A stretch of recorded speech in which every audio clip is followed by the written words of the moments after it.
Life is complex. Join us for the simple gifts of wisdom, love, and delight in the written word. Plato's Dialogue, Phaedo. Part 1. Persons of the Dialogue. Phaedo, who is the narrator of the dialogue, to Echecrates of Phlius, Socrates, Apollodorus, Simmias, Cebes, Crito, and an attendant of the prison. Scene: the prison of Socrates. Place of the narration: Phlius. The dialogue begins with Echecrates. Were you yourself, Phaedo, in the prison with Socrates on the day when he drank the poison? Yes, Echecrates, I was. I should so like to hear about his death. What did he say in his last hours? We were informed that he died by taking poison, but no one knew anything more, for no Phliasian ever goes to Athens now, and it is a long time since any stranger from Athens has found his way hither, so that we had no clear account. Did you not hear of the proceedings at the trial? Yes, someone told us about the trial, and we could not understand why, having been condemned, he should have been put to death, not at the time, but long afterwards. What was the reason of this? An accident, Echecrates. The stern of the ship which the Athenians send to Delos happened to have been crowned on the day before he was tried. What is this ship? It is the ship in which, according to Athenian tradition, Theseus went to Crete when he took with him the 14 youths, and was the savior of them and of himself. And they were said to have vowed to Apollo at the time that if they were saved, they would send a yearly mission to Delos. Now this custom still continues, and the whole period of the voyage to and from Delos, beginning when the priest of Apollo crowns the stern of the ship, is a holy season, during which the city is not allowed to be polluted by public executions. And when the vessel is detained by contrary winds, the time spent in going and returning is very considerable. As I was saying, the ship was crowned on the day before the trial, and this was the reason why Socrates lay in prison and was not put to death until long after he was condemned. Well, what was the manner of his death, Phaedo? What was said or done? And which of his friends were with him? Or did the authorities forbid them to be present, so that he had no friends near him when he died? No, there were several of them with him. If you have nothing to do, I wish that you would tell me what passed as exactly as you can. I have nothing at all to do, and will try to gratify your wish. To be reminded of Socrates is always the greatest delight to me, whether I speak myself or hear another speak of him. You will have listeners who are of the same mind with you, and I hope that you will be as exact as you can. I had a singular feeling at being in his company, said Phaedo, for I could hardly believe that I was present at the death of a friend, and therefore I did not pity him, Echecrates. He died so fearlessly, and his words and bearing were so noble and gracious, that to me he appeared blessed. I thought that in going to the other world he could not be without a divine call, and that he would be happy, if any man ever was, when he arrived there. And therefore I did not pity him as might have seemed natural at such an hour. But I had not the pleasure which I usually feel in philosophical discourse, for philosophy was the theme of which we spoke. I was pleased, but in the pleasure there was also a strange admixture of pain, for I reflected that he was soon to die, and this double feeling was shared by us all. We were laughing and weeping by turns, especially the excitable Apollodorus. You know the sort of man? Yes. He was quite beside himself, and I and all of us were greatly moved. Who were present? Of native Athenians, said Phaedo, there were, besides Apollodorus, Critobulus, and his father Crito, Hermogenes, Epigenes, Aeschines, Antisthenes, likewise Ctesippus of the deme of Paeania, Menexenus, and some others. Plato, if I am not mistaken, was ill. Were there any strangers? Yes, there were. Simmias the Theban, and Cebes, and Phaedondes, Euclid and Terpison, who came from Megara. And was Aristippus there, and Cleombrotus? No, they were said to be in Aegina. Anyone else? I think that these were nearly all. Well, and what did you talk about? I will begin at the beginning and endeavor to repeat the entire conversation. On the previous days, we had been in the habit of assembling early in the morning at the court in which the trial took place, and which is not far from the prison. There we used to wait, talking with one another until the opening of the doors, for they were not opened very early. Then we went in and generally passed the day with Socrates.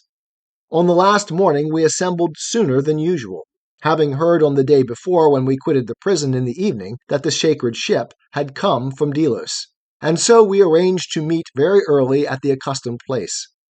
On our arrival, the jailer who answered the door, instead of admitting us, came out and told us to stay until he called us.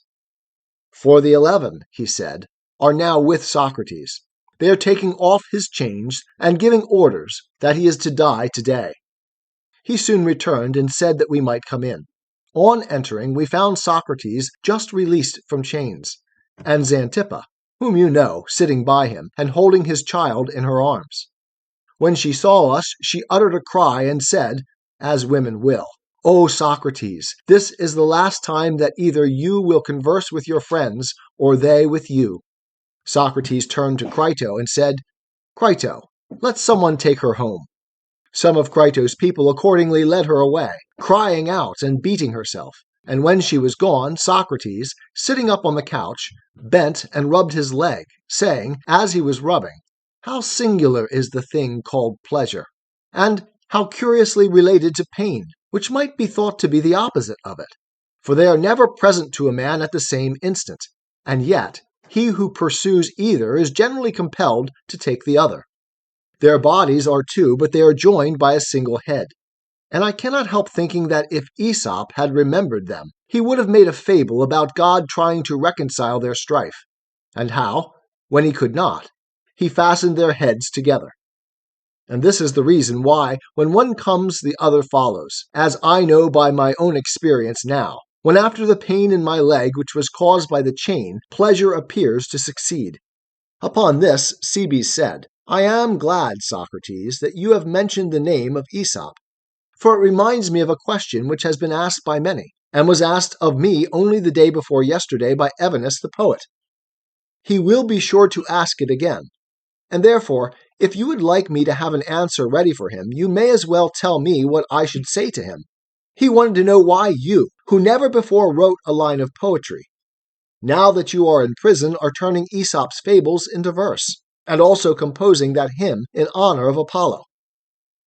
Tell him, Cebes, he replied, what is the truth, that I had no idea of rivaling him or his poems. To do so, as I knew, would be no easy task. But I wanted to see whether I could purge away a scruple which I felt about the meaning of certain dreams. In the course of my life, I have often had intimations in dreams that I should compose music. The same dream came to me sometimes in one form and sometimes in another, but always saying the same, or nearly the same words. Cultivate and make music, said the dream. And hitherto I had imagined that this was only intended to exhort and encourage me in the study of philosophy, which has been the pursuit of my life, and is the noblest and best of music. The dream was bidding me to do what I was already doing, in the same way that the competitor in a race is bidden by the spectators to run when he is already running. But I was not certain of this, for the dream might have meant music in the popular sense of the word.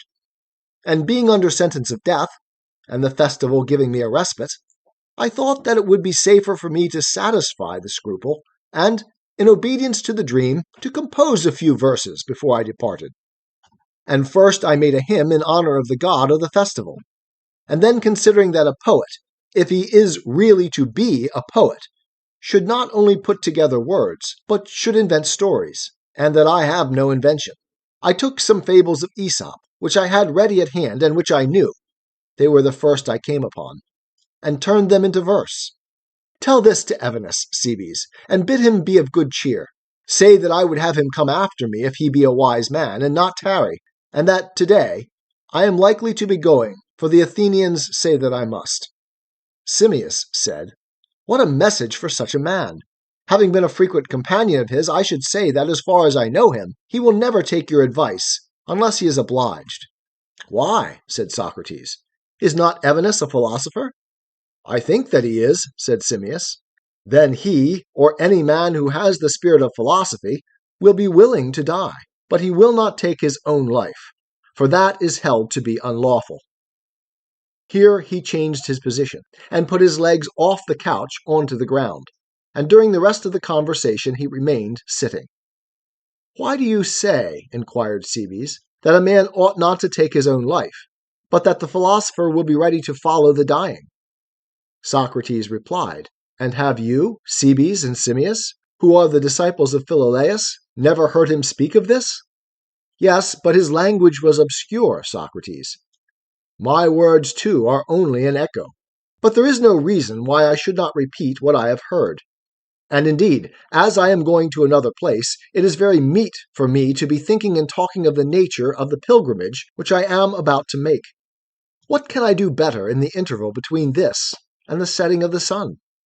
Then tell me, Socrates, why is suicide held to be unlawful? As I have certainly heard Philolaus, about whom you were just now asking, affirm when he was staying with us at Thebes, and there are others who say the same, although I have never understood what was meant by any of them. Do not lose heart, replied Socrates, and the day may come when you will understand. I suppose that you wonder why, when other things which are evil may be good at certain times and to certain persons, death is to be the only exception, and why, when a man is better dead, he is not permitted to be his own benefactor, but must wait for the hand of another. Very true, said Cebes, laughing gently and speaking in his native Boeotian. I admit the appearance of inconsistency in what I am saying, but there may not be any real inconsistency after all. There is a doctrine whispered in secret that man is a prisoner who has no right to open the door and run away. This is a great mystery which I do not quite understand. Yet I too believe that the gods are our guardians, and that we are a possession of theirs. Do you not agree?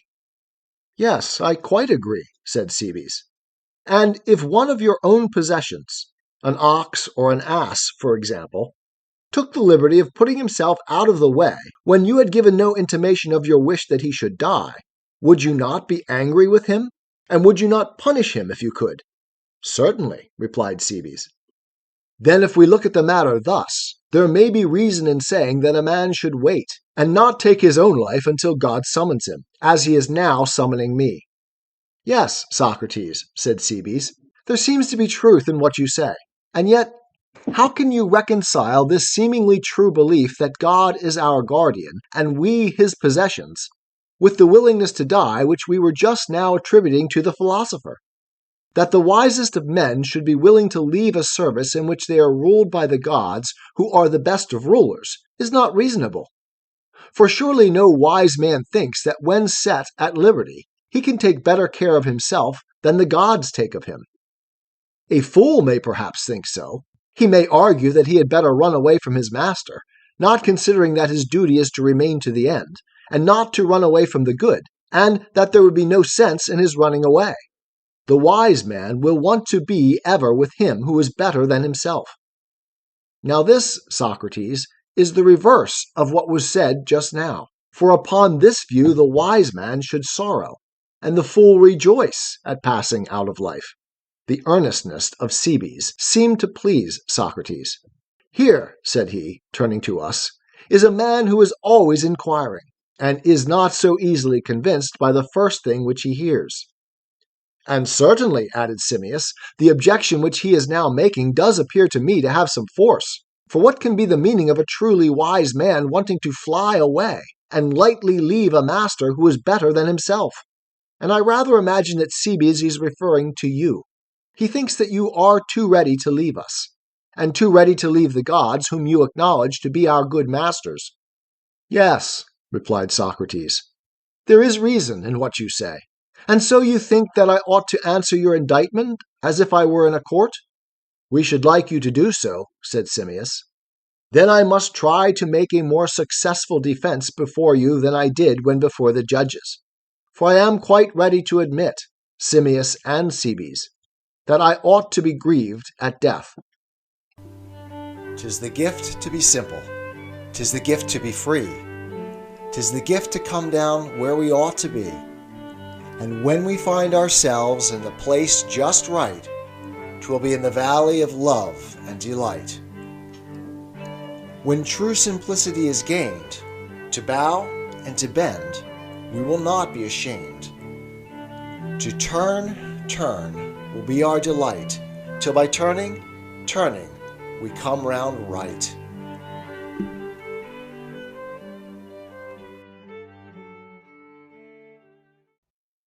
Plato's Dialogue, Phaedo, Part 2.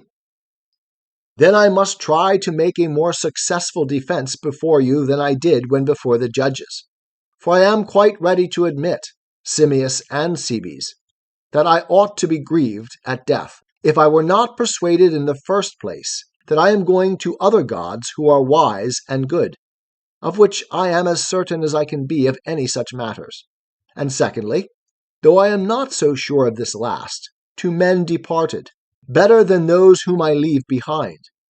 And therefore I do not grieve as I might have done, for I have good hope that there is yet something remaining for the dead, and as has been said of old, some far better thing for the good than for the evil. But do you mean to take away your thoughts with you, Socrates? Said Simmias. Will you not impart them to us? For they are a benefit in which we too are entitled to share. Moreover, if you succeed in convincing us, that will be an answer to the charge against yourself. I will do my best, replied Socrates, but you must first let me hear what Crito wants. He has long been wishing to say something to me. Only this, Socrates, replied Crito. The attendant who is to give you the poison has been telling me, and he wants me to tell you, that you are not to talk much. Talking, he says, increases heat, and this is apt to interfere with the action of the poison. Persons who excite themselves are sometimes obliged to take a second, or even a third dose. Then, said Socrates, let him mind his business, and be prepared to give the poison twice or even thrice, if necessary. That is all. I knew quite well what you would say, replied Crito, but I was obliged to satisfy him. Never mind him, he said. And now, O my judges, I desire to prove to you that the real philosopher has reason to be of good cheer when he is about to die, and that after death he may hope to obtain the greatest good in the other world. And how this may be, Simmias and Cebes, I will endeavor to explain, for I deem that the true votary of philosophy is likely to be misunderstood by other men. They do not perceive that he is always pursuing death and dying. And if this be so, and he has had the desire of death all his life long, why, when his time comes, should he repine at that which he has been always pursuing and desiring? Simmias said laughingly, Though not in a laughing humor, you have made me laugh, Socrates.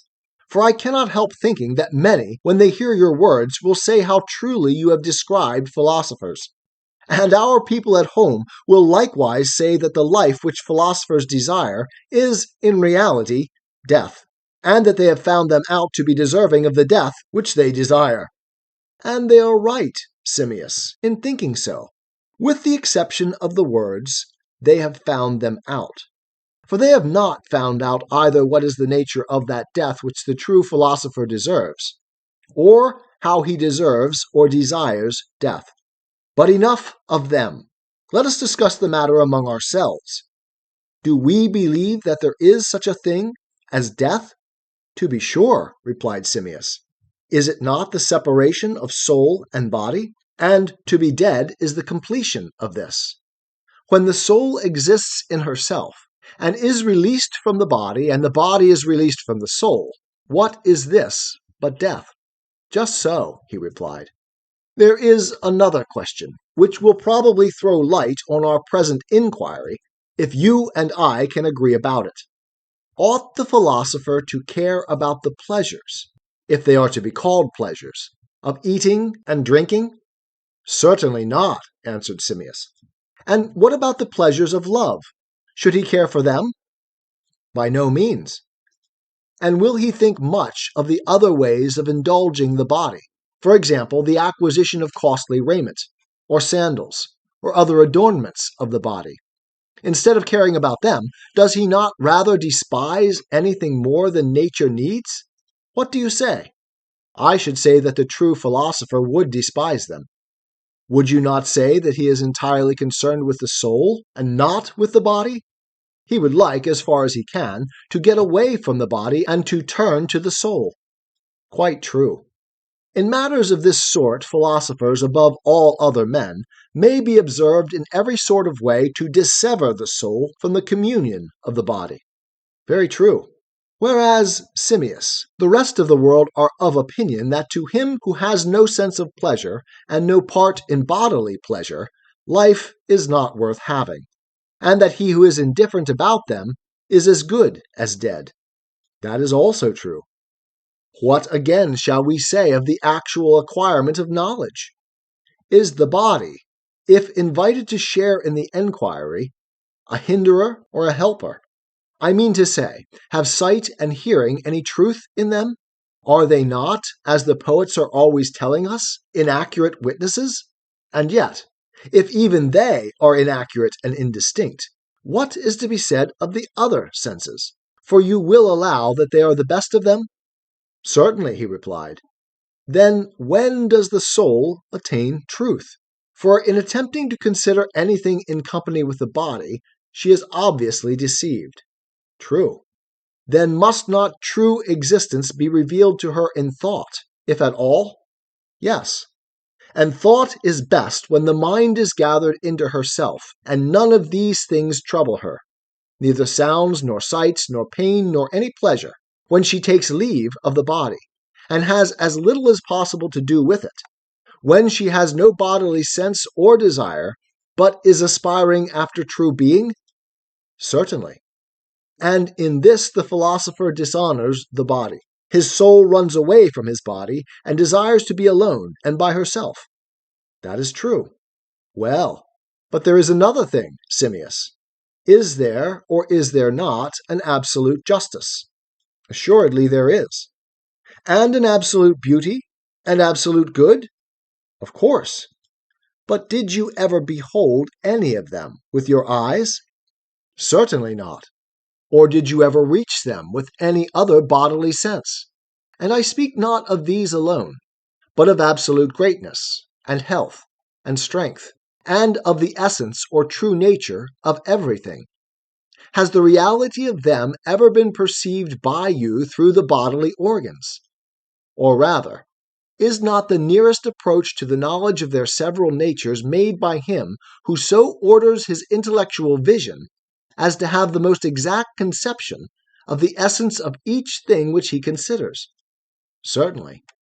And he attains to the purest knowledge of them who goes to each with the mind alone, not introducing or intruding in the act of thought, sight, or any other sense together with reason, but with the very light of the mind in her own clearness searches into the very truth of each. He who has got rid, as far as he can, of eyes and ears, and, so to speak, of the whole body, these being in his opinion distracting elements, which when they infect the soul hinder her from acquiring truth and knowledge. Who, if not he, is likely to attain the knowledge of true being? What you say has a wonderful truth in it, Socrates, replied Simmias. And when real philosophers consider all these things, will they not be led to make a reflection which they will express in words, something like the following? Have we not found, they will say, a path of thought which seems to bring us and our argument to the conclusion that while we are in the body, and while the soul is infected with the evils of the body, our desire will not be satisfied. And our desire is of the truth, for the body is a source of endless trouble to us by reason of the mere requirement of food, and is liable also to diseases which overtake and impede us in the search after true being. It fills us full of loves, and lusts, and fears, and fancies of all kinds, and endless foolery, and, in fact, as men say, takes away from us the power of thinking at all. Whence come wars, and fightings, and factions. Whence but from the body, and the lusts of the body? Wars are occasioned by the love of money, and money has to be acquired for the sake and in the service of the body. And by reason of all these impediments, we have no time to give to philosophy. And last and worst of all, even if we are at leisure and betake ourselves to some speculation, the body is always breaking in upon us, causing turmoil and confusion in our enquiries, and so amazing us that we are prevented from seeing the truth. It has been proved to us by experience that if we would have pure knowledge of anything, we must be quit of the body. The soul in herself must behold things in themselves, and then we shall attain the wisdom which we desire, and of which we say that we are lovers, not while we live, but after death. For if while in company with the body the soul cannot have pure knowledge, one of two things follows. Either knowledge is not to be attained at all, or, if at all, after death. For then, and not till then, the soul will be parted from the body and exist in herself alone. In this present life, I reckon that we make the nearest approach to knowledge when we have the least possible intercourse or communion with the body, and not surfeited with the bodily nature, but keep ourselves pure until the hour when God himself is pleased to release us. And thus, having got rid of the foolishness of the body, we shall be pure and hold converse with the pure, and know of ourselves the clear light everywhere, which is no other than the light of truth. For the impure are not permitted to approach the pure. These are the sort of words, Simmias, which the true lovers of knowledge cannot help saying to one another and thinking. You would agree, would you not? Undoubtedly, Socrates. But, O my friend, if this is true, there is great reason to hope that going whither I go, when I have come to the end of my journey, I shall attain that which has been the pursuit of my life. And therefore I go on my way rejoicing, and not I only, but every other man who believes that his mind has been made ready, and that he is in a manner purified. Certainly, replied Simmias. And what is purification but the separation of the soul from the body, as I was saying before? The habit of the soul gathering and collecting herself into herself from all sides out of the body, the dwelling in her own place alone, as in another life, so also in this, as far as she can. The release of the soul from the chains of the body. Very true, he said. And this separation and release of the soul from the body is termed death? To be sure, he said. And the true philosophers, and they only, are ever seeking to release the soul. Is not the separation and release of the soul from the body their especial study? That is true. And as I was saying at first, there would be a ridiculous contradiction in men studying to live as nearly as they can in a state of death, and yet repining when it comes upon them, clearly. And the true philosophers, Simmias, are always occupied in the practice of dying. Wherefore also to them, least of all men, is death terrible. Look at the matter thus. If they have been in every way the enemies of the body, and are wanting to be alone with the soul, when this desire of theirs is granted, how inconsistent would they be if they trembled and repined, instead of rejoicing at their departure to that place where, when they arrive, they hope to gain that which in life they desired, and this was wisdom, and at the same time to be rid of the company of their enemy. Many a man has been willing to go to the world below, animated by the hope of seeing there an earthly love, or wife, or son, and conversing with them. And will he who is a true lover of wisdom, and is strongly persuaded in like manner that only in the world below he can worthily enjoy her, still repine at death? Will he not depart with joy? Surely he will, O my friend, if he be a true philosopher, for he will have a firm conviction that there, and there only, he can find wisdom in her purity. And if this be true, he would be very absurd, as I was saying, if he were afraid of death. he would indeed, replied Simmias. And when you see a man who is repining at the approach of death, is not his reluctance a sufficient proof that he is not a lover of wisdom, but a lover of the body, and probably at the same time a lover of either money or power, or both? Quite so, he replied. And is not courage, Simmias, a quality which is specially characteristic of the philosopher? Certainly. There is temperance again, which even by the vulgar is supposed to consist in the control and regulation of the passions, and in the sense of superiority to them. Is not temperance a virtue belonging to those only who despise the body, and who pass their lives in philosophy? Most assuredly. For the courage and temperance of other men, if you will consider them, are really a contradiction. How so? Well, he said, you are aware that death is regarded by men in general as a great evil. Very true, he said. And do not courageous men face death because they are afraid of yet greater evils? That is quite true. Then all but the philosophers are courageous only from fear, and because they are afraid. And yet that a man should be courageous from fear, and because he is a coward, is surely a strange thing. Very true. And are not the temperate exactly in the same case? They are temperate because they are intemperate, which might seem to be a contradiction, but is nevertheless the sort of thing which happens with this foolish temperance. For there are pleasures which they are afraid of losing, and in their desire to keep them, they abstain from some pleasures, because they are overcome by others.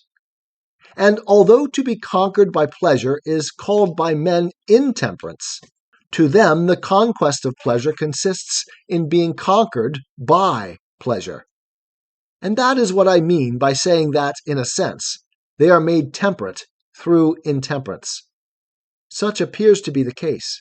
Yet the exchange of one fear or pleasure or pain for another fear or pleasure or pain, and of the greater for the less, as if they were coins, is not the exchange of virtue. O my blessed Simmias, is there not one true coin for which all things ought to be exchanged? And that is wisdom. Plato's Dialogue, Phaedo, Part 3.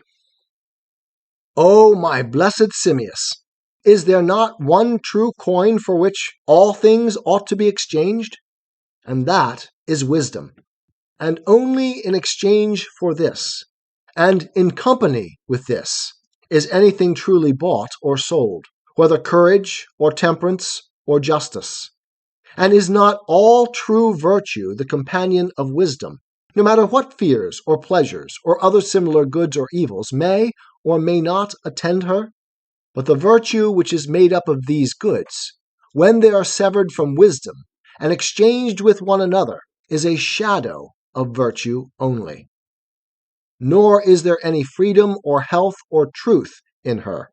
But in the true exchange there is a purging away of all these things, and temperance, and justice, and courage, and wisdom herself are the purgation of them.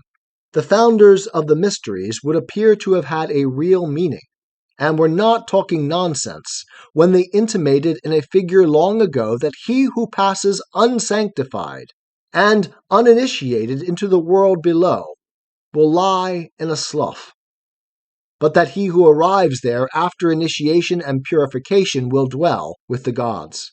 For many, as they say in the mysteries, are the thesis bearers, but few are the mystics, meaning, as I interpret the words, the true philosophers, in the number of whom, during my whole life, I have been seeking, according to my ability, to find a place.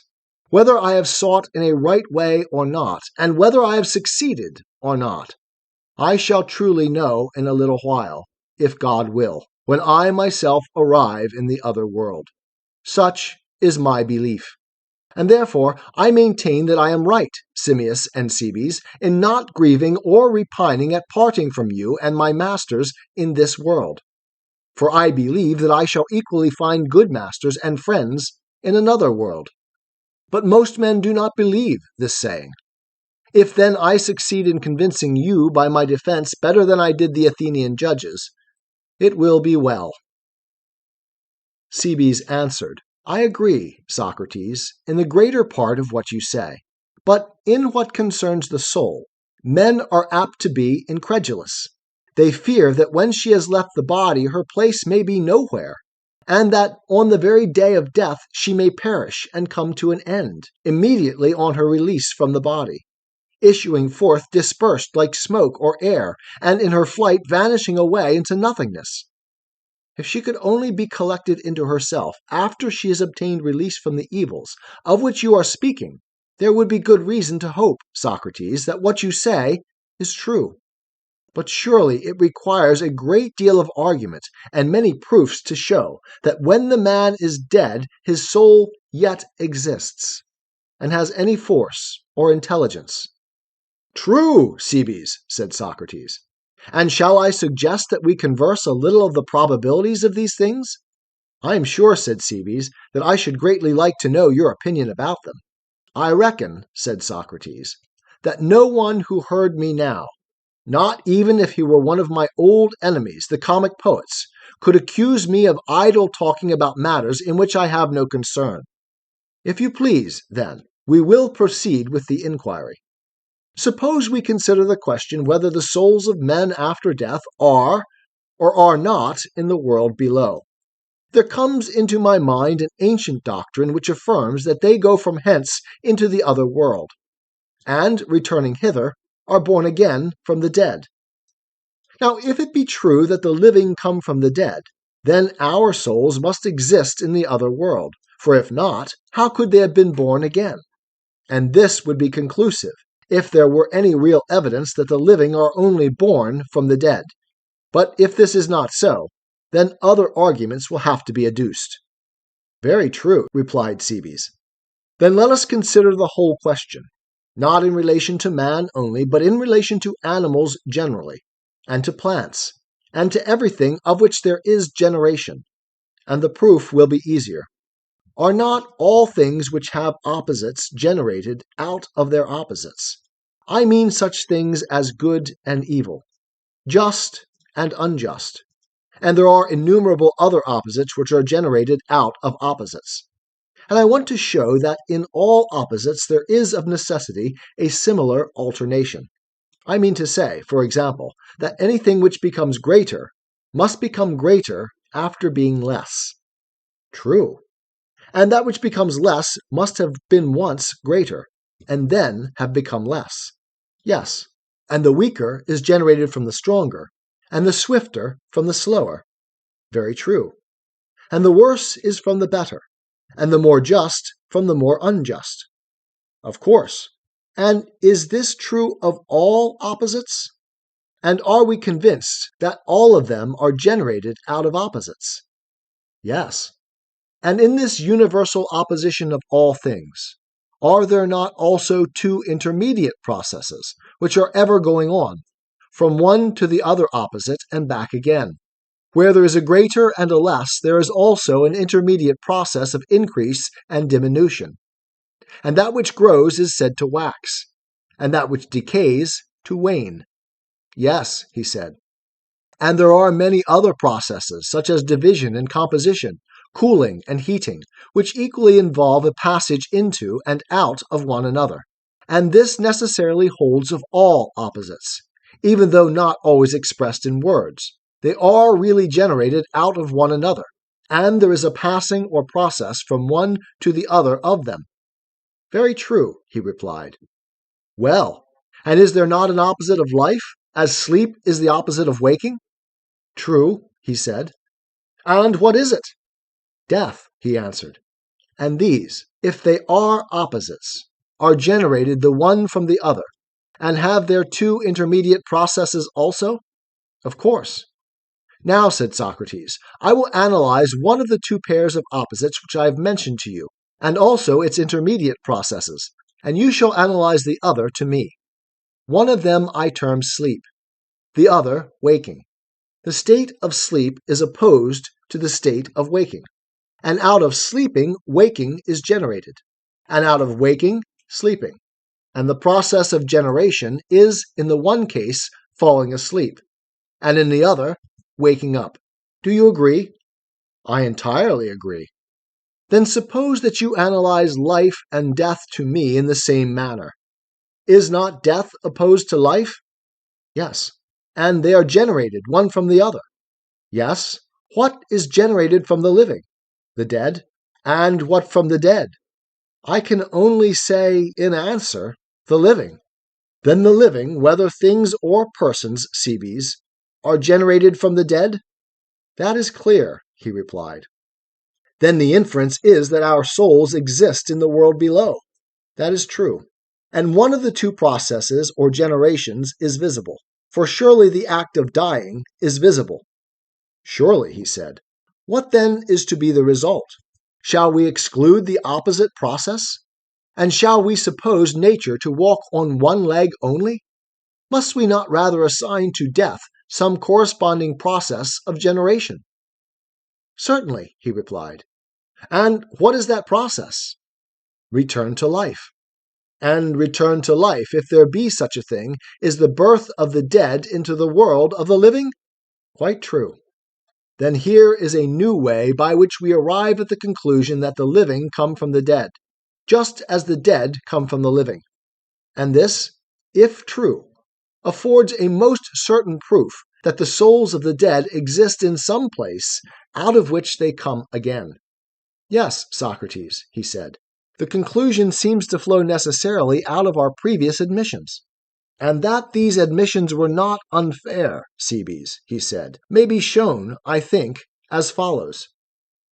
If generation were in a straight line only, and there were no compensation or circle in nature, no turn or return of elements into their opposites, then you know that all things would at last have the same form and pass into the same state, and there would be no more generation of them.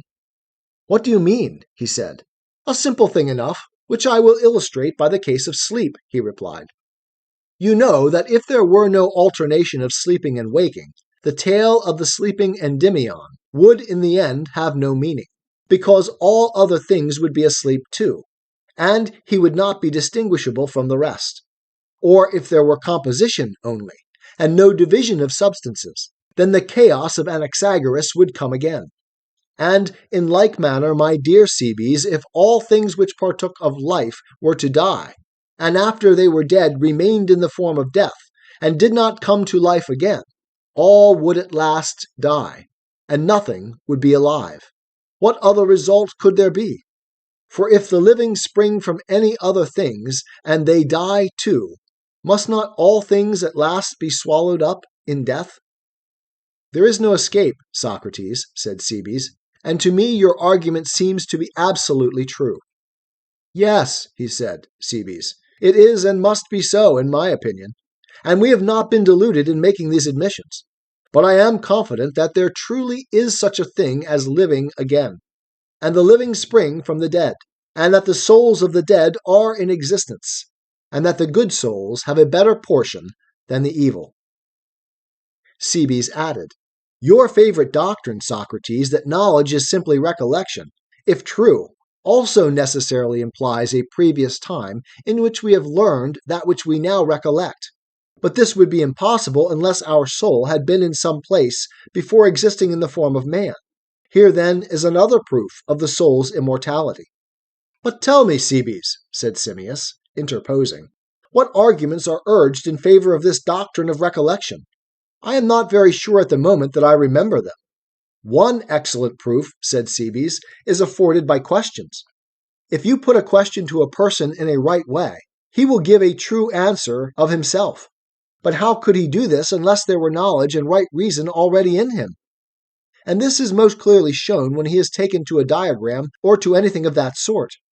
But if, said Socrates, you are still incredulous, Simmias, I would ask you whether you may not agree with me when you look at the matter in another way. I mean, if you are still incredulous as to whether knowledge is recollection. Incredulous I am not, said Simmias, but I want to have this doctrine of recollection brought to my own recollection. And from what Cebes has said, I am beginning to recollect and be convinced. But I should still like to hear what you were going to say. This is what I would say, he replied. We should agree, if I am not mistaken, that what a man recollects he must have known at some previous time. Very true. And what is the nature of this knowledge or recollection? I mean to ask, whether a person who, having seen or heard or in any way perceived anything, knows not only that, but has a conception of something else which is the subject, not of the same, but of some other kind of knowledge, may not be fairly said to recollect that of which he has had the conception? What do you mean? I mean what I may illustrate by the following instance. The knowledge of a liar is not the same as the knowledge of a man. True. And yet, what is the feeling of lovers when they recognize a lyre, or a garment, or anything else which the beloved has been in the habit of using? Do not they, from knowing the lyre, form in the mind's eye an image of the youth to whom the lyre belongs?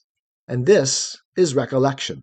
In like manner, anyone who sees simmias may remember cebes, and there are endless examples of the same thing. Endless indeed, replied Simmias. And recollection is most commonly a process of recovering that which had been already forgotten through time and inattention. Very true, he said. Well, and may you not also, from seeing the picture of a horse or a lyre, remember a man? And from the picture of Simmias, you may be led to remember Cebes? True. Or you may also be led to the recollection of Simmias himself. Quite so. And in all these cases, the recollection may be derived from things either like or unlike. It may be. And when the recollection is derived from like things, then another consideration is sure to arise, which is, whether the likeness in any degree falls short or not of that which is recollected. Very true, he said. Plato's dialogue, Phaedo, Part 4. And shall we proceed a step further, and affirm that there is such a thing as equality, not of one piece of wood or stone with another, but that, over and above this, there is absolute equality? Shall we say so? Say so, yes, replied Simmias, and swear to it with all the confidence in life. And do we know the nature of this absolute essence? To be sure, he said. And whence did we obtain our knowledge? Did we not see equalities of material things, such as pieces of wood and stones, and gather from them the idea of an equality which is different from them? For you will acknowledge that there is a difference. Or look at the matter in another way. Do not the same pieces of wood or stone appear at one time equal, and at another time unequal? That is certain. But are real equals ever unequal? Or is the idea of equality the same as of inequality? Impossible, Socrates. Then these so-called equals are not the same with the idea of equality. I should say clearly not, Socrates. And yet from these equals, although differing from the idea of equality, you conceived and attained that idea? Very true, he said. Which might be like, or might be unlike them. Yes. But that makes no difference. Whenever from seeing one thing you conceived another, whether like or unlike, there must surely have been an act of recollection. Very true. But what would you say of equal portions of wood and stone, or other material equals? And what is the impression produced by them? Are they equals in the same sense in which absolute equality is equal? Or do they fall short of this perfect equality in a measure? Yes, he said, in a very great measure, too. And must we not allow that when I or anyone, looking at any object, observes that the thing which he sees aims at being some other thing, but falls short of and cannot be that other thing, but is inferior, he who makes this observation must have had a previous knowledge of that to which the other, although similar, was inferior? Certainly. And has not this been our own case in the matter of equals and of absolute equality? Precisely. Then we must have known equality previously to the time when we first saw the material equals. and reflected that all these apparent equals strive to attain absolute equality but fall short of it. Very true. And we recognize also that this absolute equality has only been known and can only be known through the medium of sight or touch, or of some other of the senses, which are all alike in this respect? Yes, Socrates, as far as the argument is concerned, one of them is the same as the other. From the senses, then, is derived the knowledge that all sensible things aim at an absolute equality of which they fall short? Yes. Then before we began to see or hear or perceive in any way, we must have had a knowledge of absolute equality, or we could not have referred to that standard the equals which are derived from the senses. For to that they all aspire, and of that they fall short. No other inference can be drawn from the previous statements. And did we not see and hear and have the use of our other senses as soon as we were born? Certainly. Then we must have acquired the knowledge of equality at some previous time. Yes. That is to say, before we were born, I suppose? True. And if we acquired this knowledge before we were born, and were born having the use of it, then we also knew before we were born, and at the instant of birth, not only the equal or the greater or the less, but all other ideas. For we are not speaking only of equality, but of beauty, goodness, justice, holiness, and of all which we stamp with the name of essence in the dialectical process, both when we ask and when we answer questions. Of all this we may certainly affirm that we acquired the knowledge before birth, we may. But if, after having acquired, we have not forgotten what in each case we acquired, then we must always have come into life having knowledge, and shall always continue to know as long as life lasts. For knowing is the acquiring and retaining knowledge and not forgetting. Is not forgetting, Simmias, just the losing of knowledge? Quite true, Socrates. But if the knowledge which we acquired before birth was lost by us at birth, and if afterwards by the use of the senses we recovered what we previously knew, will not the process which we call learning be a recovering of the knowledge which is natural to us, and may not this be rightly termed recollection? Very true. So much is clear that when we perceive something, either by the help of sight, or hearing, or some other sense, from that perception we are able to obtain a notion of some other thing like or unlike which is associated with it, but has been forgotten. Whence, as I was saying, one of two alternatives follows. Either we had this knowledge at birth, and continued to know through life, or, after birth, those who are said to learn only remember, and learning is simply recollection. Yes, that is quite true, Socrates. And which alternative, Simmias, do you prefer? Had we the knowledge at our birth, or did we recollect the things which we knew previously to our birth? I cannot decide at the moment. At any rate, you can decide whether he who has knowledge will or will not be able to render an account of his knowledge. What do you say? Certainly he will. But do you think that every man is able to give an account of these very matters about which we are speaking? Would that they could, Socrates, but I rather fear that tomorrow, at this time, there will no longer be anyone alive who is able to give an account of them, such as ought to be given. Then you are not of opinion, Simmias, that all men know these things? Certainly not. They are in process of recollecting that which they learned before? Certainly. But when did our souls acquire this knowledge? Not since we were born as men. Certainly not. And therefore previously? Yes. Then, Simmias, our souls must also have existed without bodies before they were in the form of man, and must have had intelligence.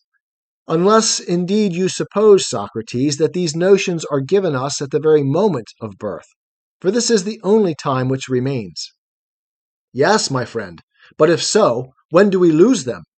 For they are not in us when we are born. That is admitted. Do we lose them at the moment of receiving them? Or if not, at what other time? No, Socrates, I perceive that I was unconsciously talking nonsense. Then may we not say, Simmias, that if, as we are always repeating, there is an absolute beauty and goodness, and an absolute essence of all things, and if to this, which is now discovered to have existed in our former state, we refer all our sensations, and with this compare them, finding these ideas to be pre-existent, and our inborn possession, then our souls must have had a prior existence. But if not, there would be no force in the argument. There is the same proof that these ideas must have existed before we were born, as that our souls existed before we were born. And if not the ideas, then not the souls. Yes, Socrates, I am convinced that there is precisely the same necessity for the one as for the other. And the argument retreats successfully to the position that the existence of the soul before birth cannot be separated from the existence of the essence of which you speak.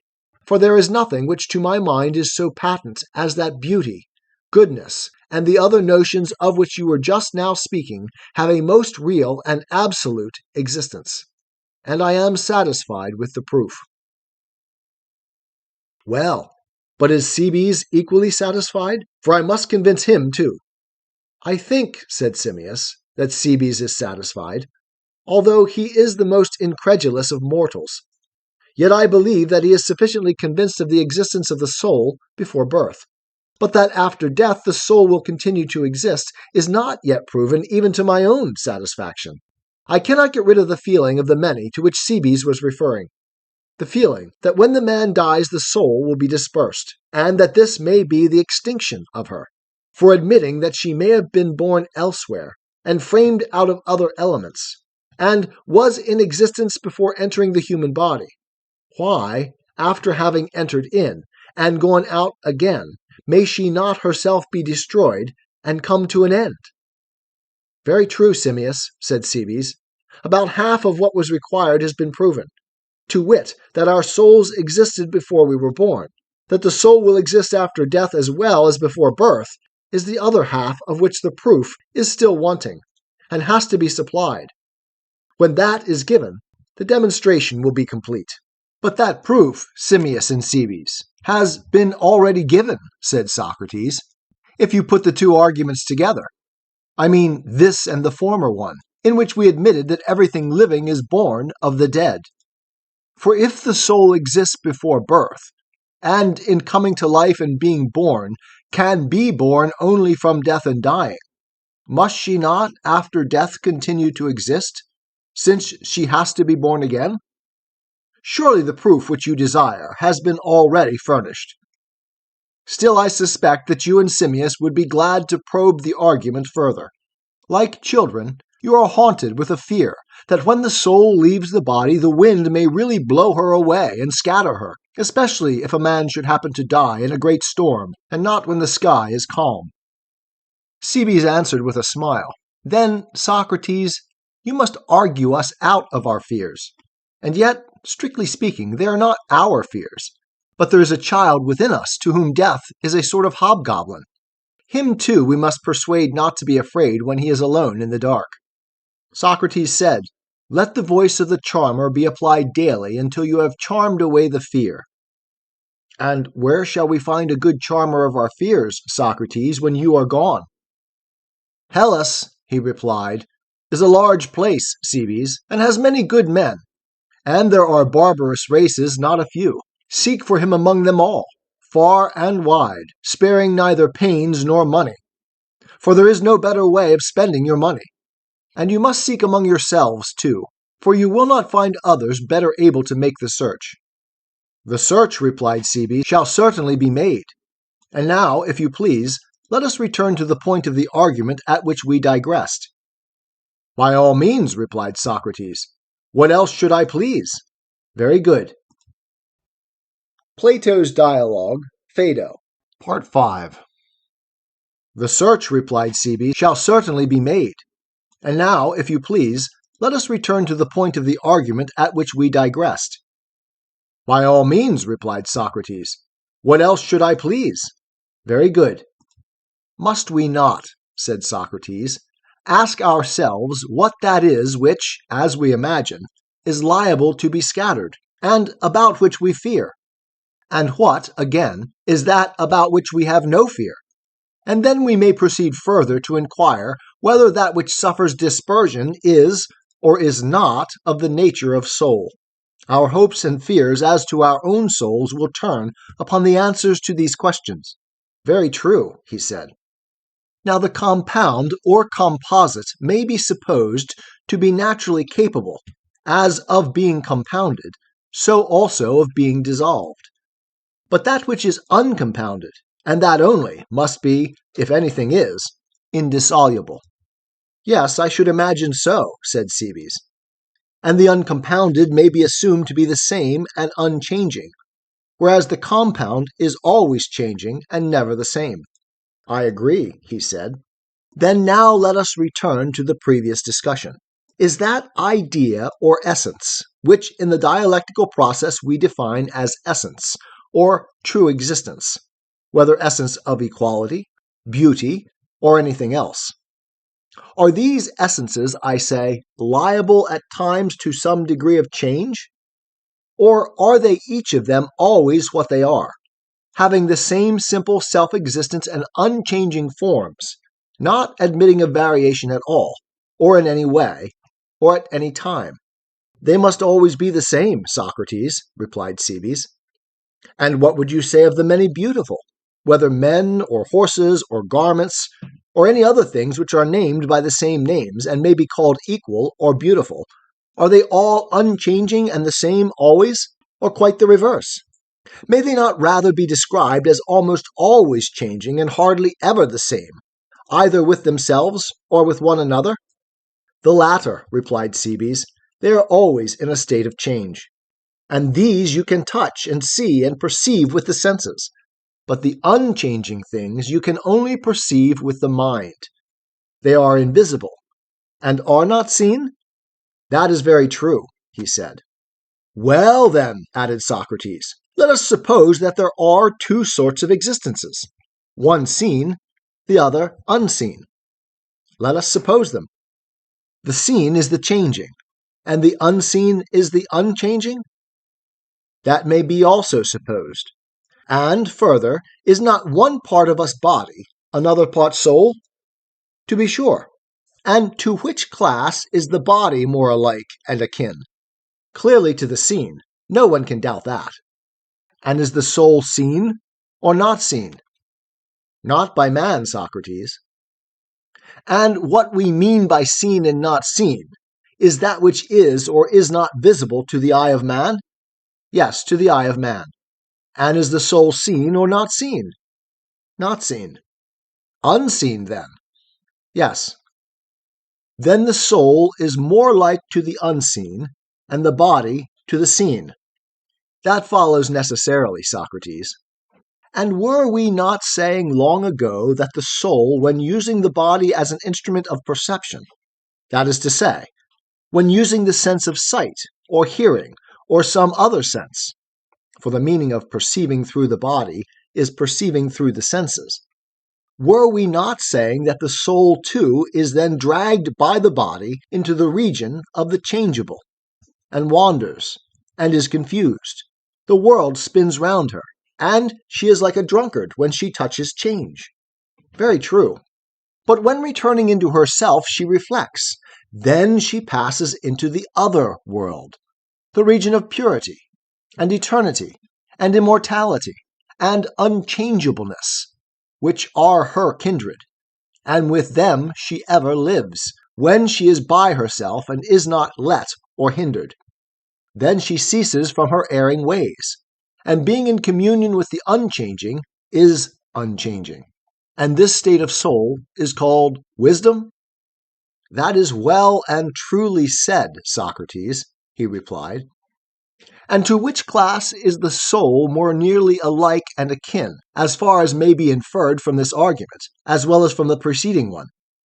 I think, Socrates, that in the opinion of everyone who follows the argument, the soul will be infinitely more like the unchangeable. Even the most stupid person will not deny that. And the body is more like the changing? Yes. Yet once more consider the matter in another light. When the soul and the body are united, then nature orders the soul to rule and govern, and the body to obey and serve. Now, which of these two functions is akin to the divine, and which to the mortal? Does not the divine appear to you to be that which naturally orders and rules, and the mortal to be that which is subject and servant? True. And which does the soul resemble?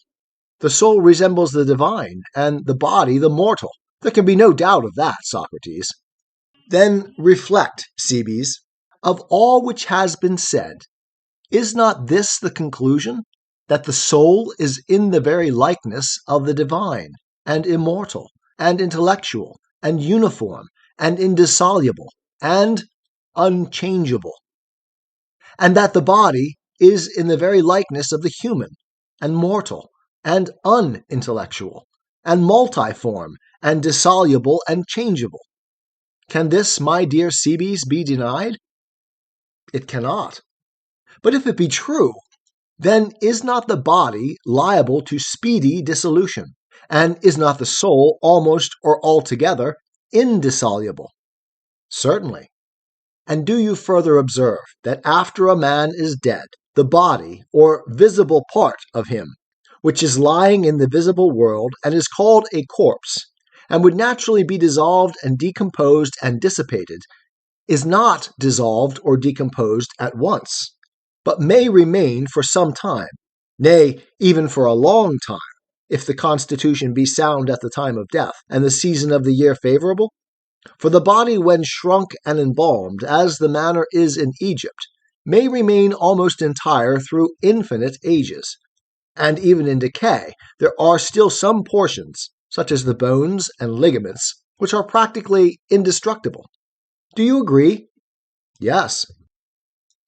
And is it likely that the soul, which is invisible, in passing to the place of the true Hades, which like her is invisible and pure and noble, and on her way to the good and wise God, whither, if God will, my soul is also soon to go, that the soul, I repeat, if this be her nature and origin, will be blown away and destroyed immediately on quitting the body, as the many say? That can never be, my dear Simmias and Cebes. The truth, rather, is that the soul, which is pure at departing, and draws after her no bodily taint, having never voluntarily during life had connection with the body, which she is ever avoiding, herself gathered into herself, and making such abstraction her perpetual study, which means that she has been a true disciple of philosophy, and therefore has in fact been always engaged in the practice of dying? For is not philosophy the practice of death? Certainly. That soul, I say, herself invisible, departs to the invisible world, to the divine and immortal and rational. Thither arriving, she is secure of bliss and is released from the error and folly of men, their fears and wild passions, and all other human ills, and forever dwells, as they say of the initiated, in company with the gods. Is not this true, Cebes? Yes, said Cebes, beyond a doubt. But the soul which has been polluted, and is impure at the time of her departure, and is the companion and servant of the body always, and is in love with and fascinated by the body and by the desires and pleasures of the body, until she is led to believe that the truth only exists in a bodily form, which a man may touch and see and taste and use for the purposes of his lusts. The soul, I mean, accustomed to hate and fear and avoid the intellectual principle, which to the bodily eye is dark and invisible, and can be attained only by philosophy. Do you suppose that such a soul will depart pure and unalloyed? Impossible, he replied. She is held fast by the corporeal, which the continual association and constant care of the body have wrought into her nature. Very true. And this corporeal element, my friend, is heavy and weighty and earthy, and is that element of sight by which a soul is depressed and dragged down again into the visible world, because she is afraid of the invisible and of the world below, prowling about tombs and sepulchres, near which, as they tell us, are seen certain ghostly apparitions of souls which have not departed pure, but are cloyed with sight and therefore visible. That is very likely, Socrates. Yes, that is very likely, Cebes. And these must be the souls not of the good, but of the evil, which are compelled to wander about such places in payment of the penalty of their former evil way of life, and they continue to wander until, through the craving after the corporeal which never leaves them, they are imprisoned finally in another body, and they may be supposed to find their prisons in the same natures which they have had in their former lives. What natures do you mean, Socrates? What I mean is that men who have followed after gluttony and wantonness and drunkenness, and have had no thought of avoiding them, would pass into asses and animals of that sort. What do you think? I think such an opinion to be exceedingly probable. And those who have chosen the portion of injustice and tyranny and violence will pass into wolves, or into hawks and kites. Whither else can we suppose them to go? Yes, said Cebes, with such natures beyond question. And there is no difficulty, he said, in assigning to all of them places answering to their several natures and propensities. There is not, he said. Some are happier than others, and the happiest, both in themselves and in the place to which they go, are those who have practiced the civil and social virtues, which are called temperance and justice, and are acquired by habit and attention, without philosophy in mind. Why are they the happiest? Because they may be expected to pass into some gentle and social kind which is like their own, such as bees, or wasps, or ants, or back again into the form of man, and just and moderate men may be supposed to spring from them. Very likely. No one who has not studied philosophy, and who is not entirely pure at the time of his departure, is allowed to enter the company of the gods, but the lover of knowledge only. And this is the reason, Simmias and Cebes, why the true votaries of philosophy abstain from all fleshly lusts, and hold out against them, and refuse to give themselves up to them, not because they fear poverty, or the ruin of their families like the lovers of money, and the world in general, nor like the lovers of power and honor, because they dread the dishonor or disgrace of evil deeds. No, Socrates, that would not become them, said Cebes. No, indeed, he replied, and therefore, they who have any care of their own souls, and do not merely live molding and fashioning the body, say farewell to all this. They will not walk in the ways of the blind. And when philosophy offers them purification and release from evil, they feel that they ought not to resist her influence, and whither she leads, they turn and follow. What do you mean, Socrates? I will tell you, he said. The lovers of knowledge are conscious that the soul was simply fastened and glued to the body. Until philosophy received her, she could only view real existence through the bars of a prison, not in and through herself. She was wallowing in the mire of every sort of ignorance, and by reason of lust had become the principal accomplice in her own captivity. This was her original state.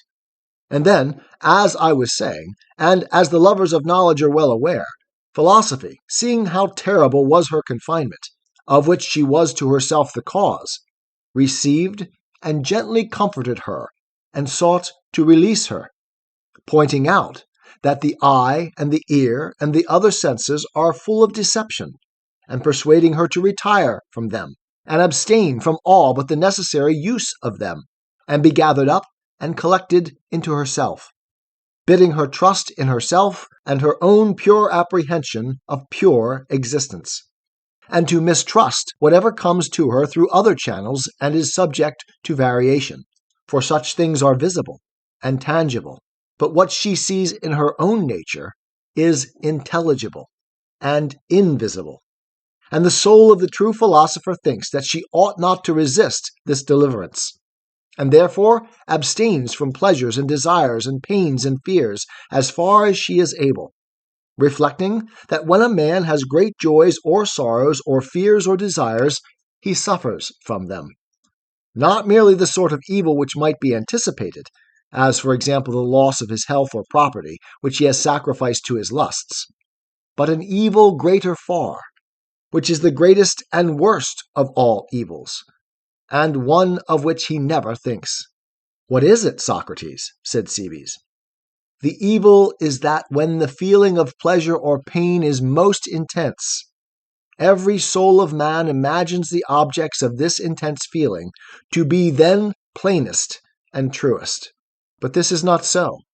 They are really the things of sight. Very true. And is not this the state in which the soul is most enthralled by the body? How so? Why, because each pleasure and pain is a sort of nail, which nails and rivets the soul to the body, until she becomes like the body, and believes that to be true which the body affirms to be true. And from agreeing with the body, and having the same delights, she is obliged to have the same habits and haunts, and is not likely ever to be pure at her departure to the world below, but is always infected by the body. And so she sinks into another body, and there germinates and grows, and has therefore no part in the communion of the divine, and pure, and simple. Most true, Socrates, answered Cebes. And this, Cebes, is the reason why the true lovers of knowledge are temperate and brave, and not for the reason which the world gives. Certainly not. Certainly not. The soul of a philosopher will reason in quite another way. She will not ask philosophy to release her, in order that when released she may deliver herself up again to the thraldom of pleasures and pains, doing a work only to be undone again, weaving instead of unweaving her Penelope's web. But she will calm passion and follow reason, and dwell in the contemplation of her, beholding the true and divine, which is not matter of opinion, and thence deriving nourishment.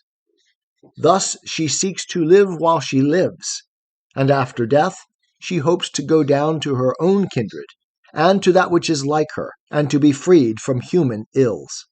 Never fear, Simmias and Cebes, that a soul which has been thus nurtured, and has had these pursuits, will at her departure from the body be scattered and blown away by the winds, and be nowhere and nothing.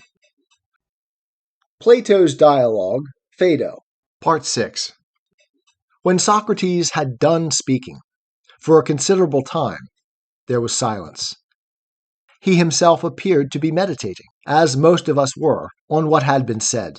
Only Cebes and Simmias spoke a few words to one another, and Socrates, observing them, asked what they thought of the argument, and whether there was anything wanting. For, said he, there are many points still open to suspicion and attack, if anyone were disposed to sift the matter thoroughly. Should you be considering some other matter, I say no more. But if you are still in doubt, do not hesitate to say exactly what you think, and let us have anything better which you can suggest. And if you think that I can be of any use, allow me to help you. Simmias said, I must confess, Socrates, that doubts did arise in our minds, and each of us was urging and inciting the other to put the question which we wanted to have answered, and which neither of us liked to ask, fearing that our importunity might be troublesome under present at such a time. Socrates replied with a smile, O Simmias, what are you saying? I am not very likely to persuade other men that I do not regard my present situation as a misfortune, if I cannot even persuade you that I am no worse off now than at any other time in my life. Will you not allow that I have as much of the spirit of prophecy in me as the swans? For they, when they perceive that they must die, having sung all their life long, do then sing more lustily than ever, rejoicing in the thought that they are about to go away to the God whose ministers they are. But men, because they are themselves afraid of death, slanderously affirm of the swans that they sing a lament at the last, not considering that no bird sings when cold, or hungry, or in pain, not even the nightingale, nor the swallow, nor yet the hoopoe. which are said indeed to tune a lay of sorrow, although I do not believe this to be true of them any more than of the swans. But because they are sacred to Apollo, they have the gift of prophecy, and anticipate the good things of another world. Wherefore they sing and rejoice in that day more than they ever did before. And I, too, believing myself to be the consecrated servant of the same God, and the fellow servant of the swans, and thinking that I have received from my master gifts of prophecy which are not inferior to theirs, would not go out of life less merrily than the swans. Never mind, then, if this be your only objection, but speak, and ask anything which you like, while the 11 magistrates of Athens allow. Very good, Socrates, said Simmias. Then I will tell you my difficulty, and Cebes will tell you his.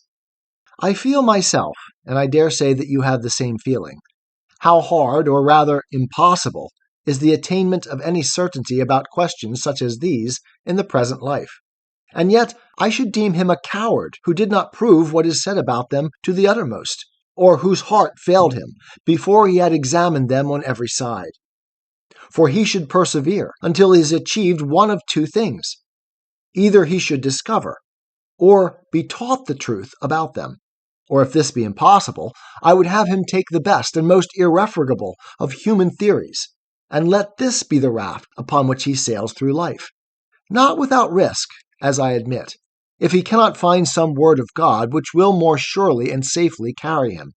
And now, as you bid me, I will venture to question you, and then I shall not have to reproach myself hereafter with not having said at the time what I think.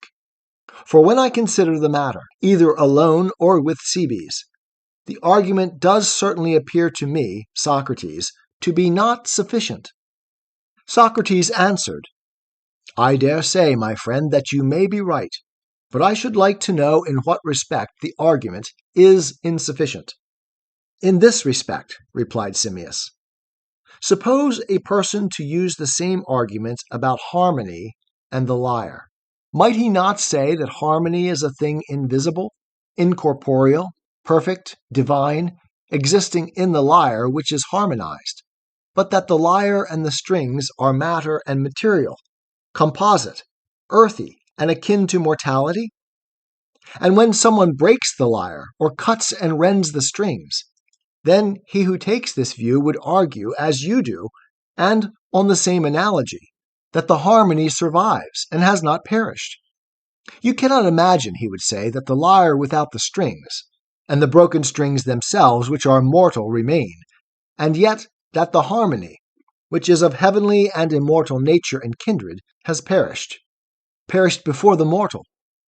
The harmony must still be somewhere, and the wood and strings will decay before anything can happen to that. The thought, Socrates, must have occurred to your own mind that such is our conception of the soul, and that when the body is in a manner strung and held together by the elements of hot and cold, wet and dry, then the soul is the harmony or due proportionate admixture of them. But if so, whenever the strings of the body are unduly loosened or overstrained through disease or other injury, then the soul, though most divine, like other harmonies of music or of works of art, of course perishes at once, although the material remains of the body may last for a considerable time, until they are either decayed or burnt. And if anyone maintains that the soul, being the harmony of the elements of the body, is first to perish in that which is called death, how shall we answer him? Socrates looked fixedly at us, as his manner was, and said with a smile, Simmias has reason on his side. And why does not some one of you, who is better able than myself, answer him? For there is force in his attack upon me. But perhaps before we answer him, we had better also hear what Cebes has to say, that we may gain time for reflection. And when they have both spoken, we may either assent to them, if there is truth in what they say, or if not, we will maintain our position. Please to tell me then, Cebes, he said, what was the difficulty which troubled you? Cebes said, I will tell you. My feeling is that the argument is where it was, and open to the same objections which were urged before. For I am ready to admit that the existence of the soul before entering into the bodily form has been very ingeniously, and, if I may say so, quite sufficiently proven. But the existence of the soul after death is still, in my judgment, unproven. Now, my objection is not the same as that of Simmias, for I am not disposed to deny that the soul is stronger and more lasting than the body, being of opinion that in all such respects the soul very far excels the body. Well then, says the argument to me, why do you remain unconvinced? When you see that the weaker continues in existence after the man is dead, will you not admit that the more lasting must also survive during the same period of time? Now, I will ask you to consider whether the objection, which, like Simmias, I will express in a figure, is of any weight. The analogy which I will adduce is that of an old weaver who dies, and after his death somebody says, "He is not dead. He must be alive. See, there is the coat which he himself wove and wore, and which remains whole and undecayed." And then he proceeds to ask of someone who is incredulous whether a man lasts longer or the coat which is in use and wear. And when he has answered that a man lasts far longer, thinks that he has thus certainly demonstrated the survival of the man, who is the more lasting, because the less lasting remains. But that, Simmias, as I would beg you to remark, is a mistake. Anyone can see that he who talks thus is talking nonsense.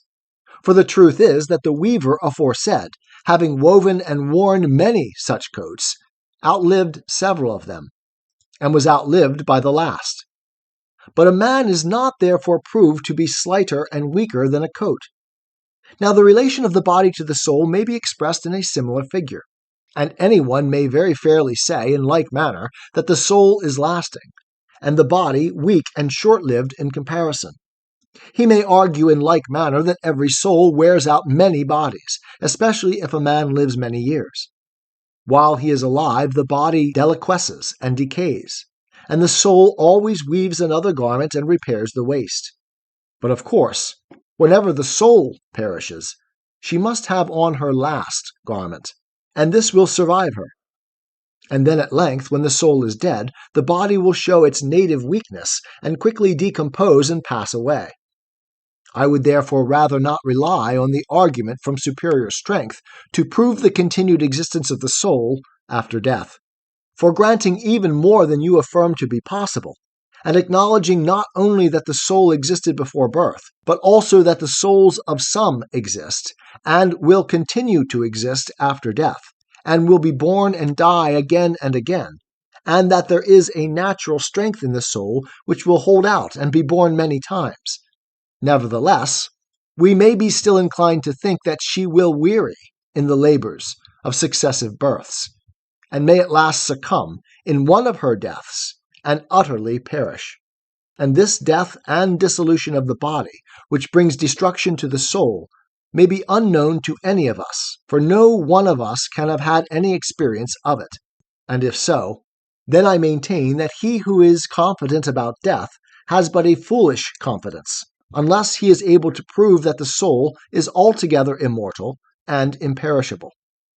But if he cannot prove the soul's immortality, he who is about to die will always have reason to fear that when the body is disunited, the soul also may utterly perish. All of us, as we afterwards remarked to one another, had an unpleasant feeling at hearing what they said. When we had been so firmly convinced before, now to have our faith shaken seemed to introduce a confusion and uncertainty, not only into the previous argument, but into any future one. Either we were incapable of forming a judgment, or there were no grounds of belief. Echecrates, there I feel with you. By heaven I do, Phaedo. And when you were speaking, I was beginning to ask myself the same question. What argument can I ever trust again? For what could be more convincing than the argument of Socrates, which has now fallen into discredit? That the soul is a harmony is a doctrine which has always had a wonderful attraction for me, and, when mentioned, came back to me at once as my own original conviction.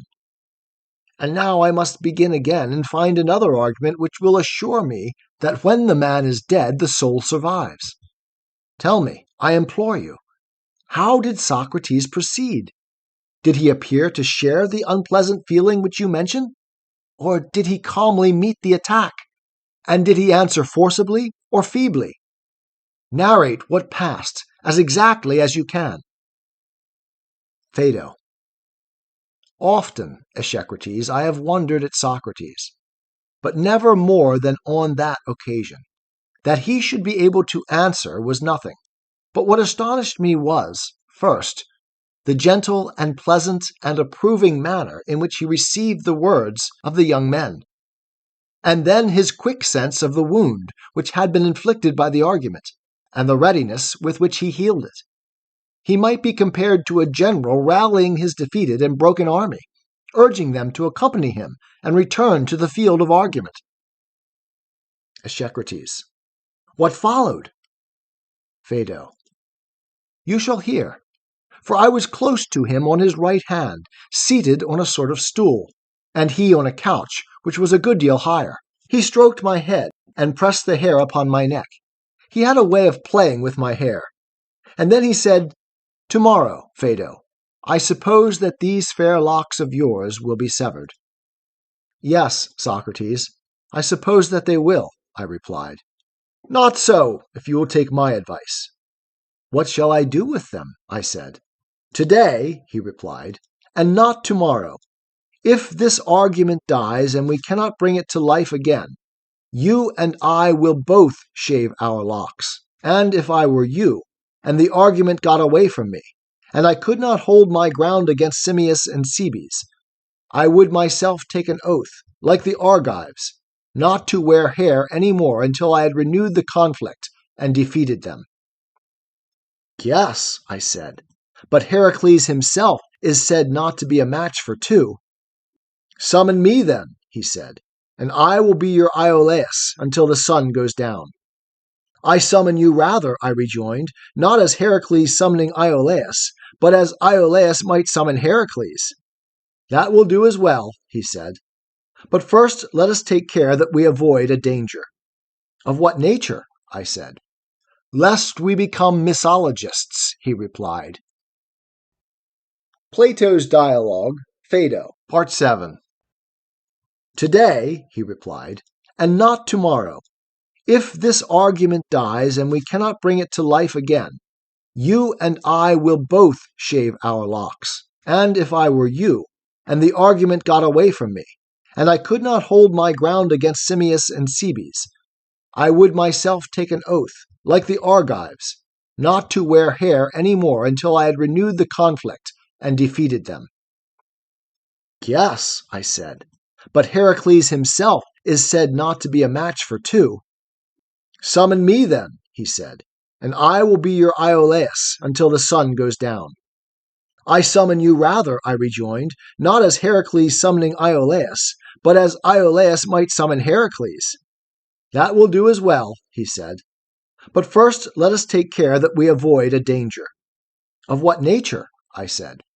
"Lest we become misologists," he replied. "No worse thing can happen to a man than this. For as there are misanthropists, or haters of men, there are also misologists, or haters of ideas, and both spring from the same cause, which is ignorance of the world. Misanthropy arises out of the too great confidence of inexperience. You trust a man, and think him altogether true and sound and faithful, and then in a little while he turns out to be false and knavish. And then another, and another.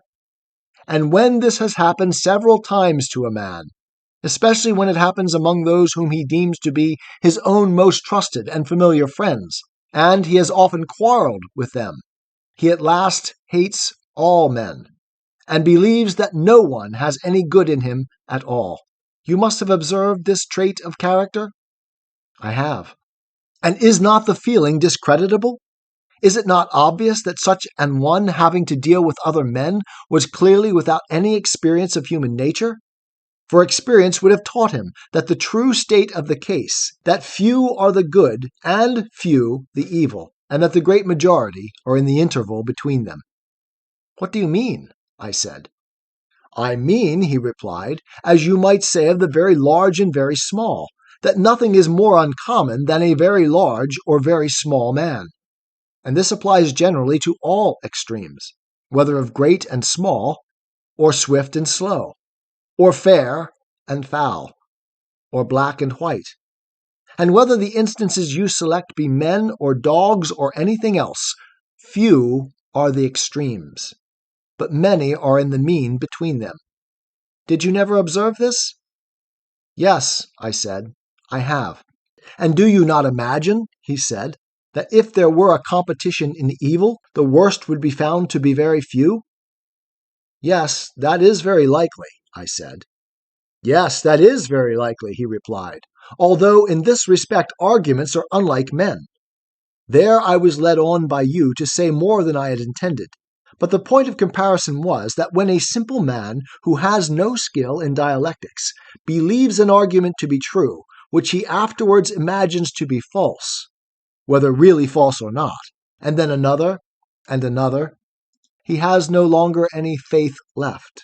And great disputers, as you know, come to think at last that they have grown to be the wisest of mankind. For they alone perceive the utter unsoundness and instability of all arguments, or indeed of all things, which, like the currents in the Euripus, are going up and down in never-ceasing ebb and flow. That is quite true, I said. Yes, Phaedo, he replied. And how melancholy, if there be such a thing as truth, or certainty, or possibility of knowledge, that a man should have lighted upon some argument or other which at first seemed true, and then turned out to be false, and instead of blaming himself and his own want of wit because he is annoyed, should at last be too glad to transfer the blame from himself to arguments in general, and forever afterwards should hate and revile them, and lose truth and the knowledge of realities. Yes, indeed, I said, that is very melancholy.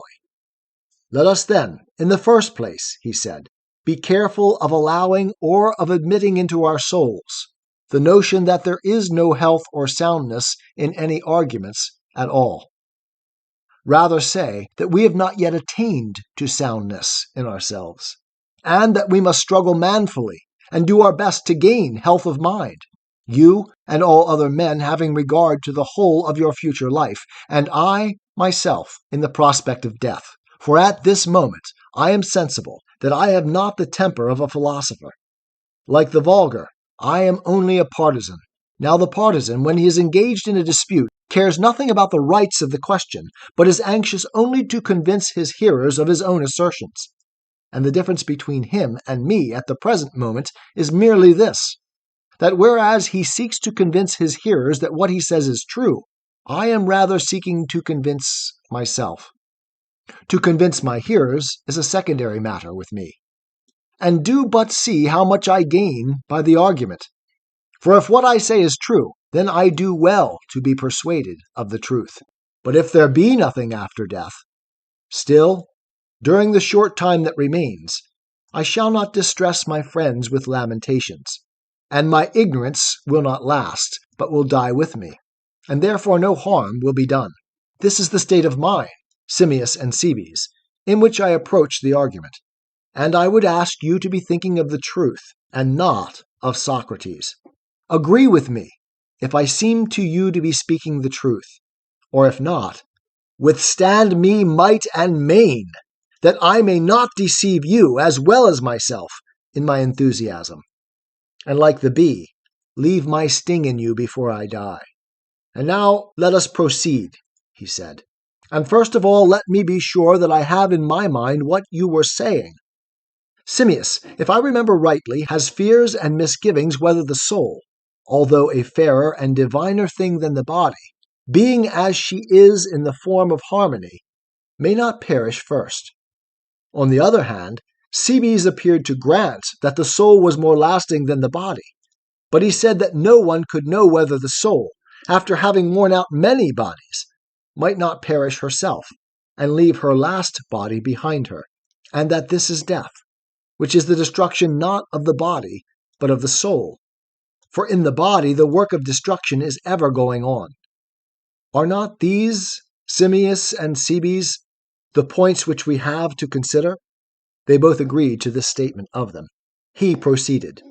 And did you deny the force of the whole preceding argument, or of a part only? Of a part only, they replied. And what did you think, he said, of that part of the argument in which we said that knowledge was recollection, and hence inferred that the soul must have previously existed somewhere else before she was enclosed in the body? Cebes said that he had been wonderfully impressed by that part of the argument, and that his conviction remained absolutely unshaken. Simmias agreed, and added that he himself could hardly imagine the possibility of his ever thinking differently. But, rejoined Socrates, you will have to think differently, my Theban friend, if you still maintain that harmony is a compound, and that the soul is a harmony which is made out of strings set in the frame of the body. For you will surely never allow yourself to say that a harmony is prior to the elements which compose it. Never, Socrates. But do you not see that this is what you imply when you say that the soul existed before she took the form and body of man, and was made up of elements which as yet had no existence? For harmony is not like the soul, as you suppose, but first the lyre, and the strings, and the sounds exist in a state of discord, and then harmony is made last of all, and perishes first. And how can such a notion of the soul as this agree with the other? Not at all, replied Simmias. And yet, he said, there surely ought to be harmony in a discourse of which harmony is the theme. There ought, replied Simmias. But there is no harmony, he said, in the two propositions that knowledge is recollection, and that the soul is a harmony. Which of them will you retain? I think, he replied, that I have a much stronger faith, Socrates, in the first of the two, which has been fully demonstrated to me, than in the latter, which has not been demonstrated at all, but rests only on probable and plausible grounds, and is therefore believed by the many. I know too well that these arguments from probabilities are impostors, and unless great caution is observed in the use of them, they are apt to be deceptive, in geometry and in other things too. But the doctrine of knowledge and recollection has been proven to me on trustworthy grounds, and the proof was that the soul must have existed before she came into the body, because to her belongs the essence of which the very name implies existence.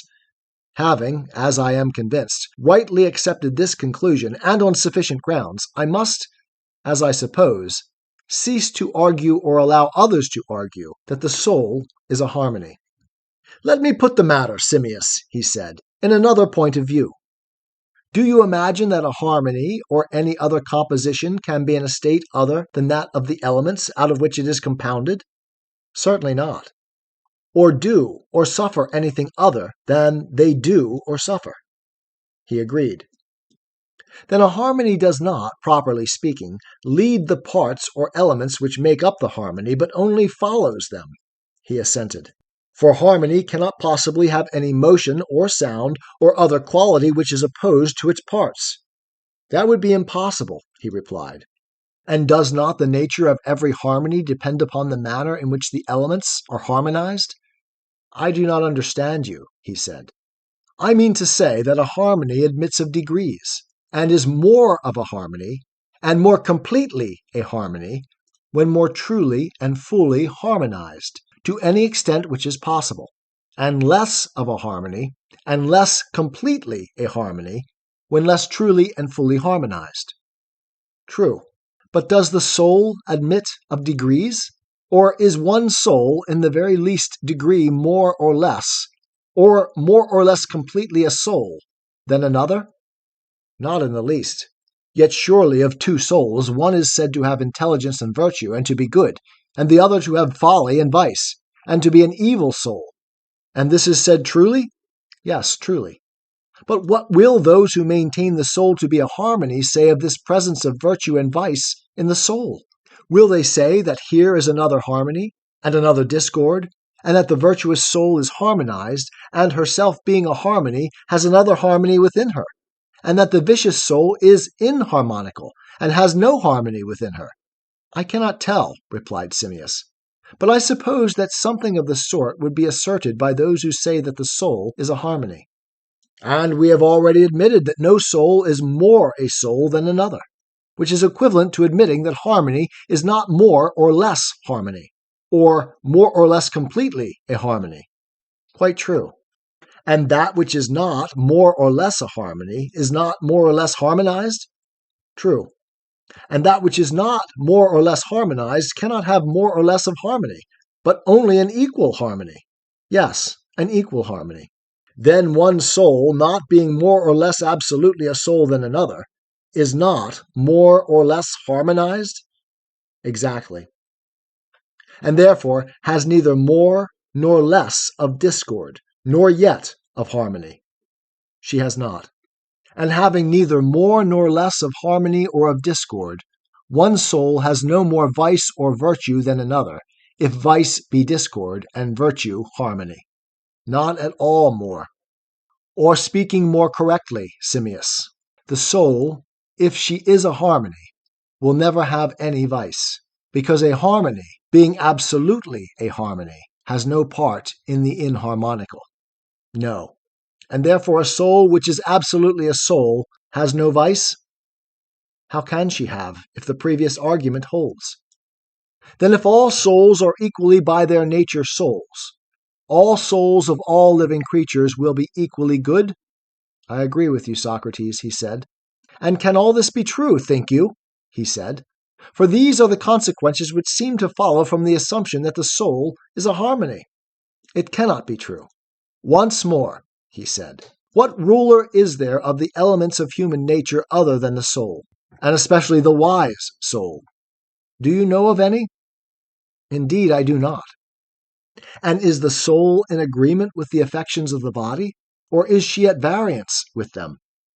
For example, when the body is hot and thirsty, does not the soul incline us against drinking? And when the body is hungry, against eating? And this is only one instance out of 10,000 of the opposition of the soul to the things of the body. Very true. But we have already acknowledged that the soul, being a harmony, can never utter a note at variance with the tensions and relaxations and vibrations and other affections of the strings out of which she is composed. She can only follow. She cannot lead them? It must be so, he replied.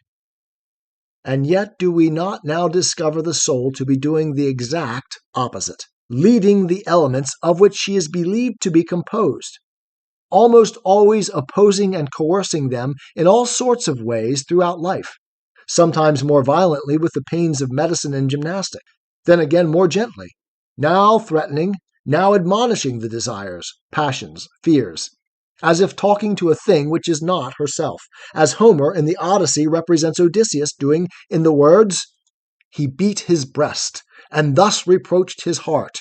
Endure, my heart, far worse hast thou endured." Do you think that Homer wrote this under the idea that the soul is a harmony, capable of being led by the affections of the body, and not rather of a nature which should lead and master them, herself a far diviner thing than any harmony? Yes, Socrates, I quite think so.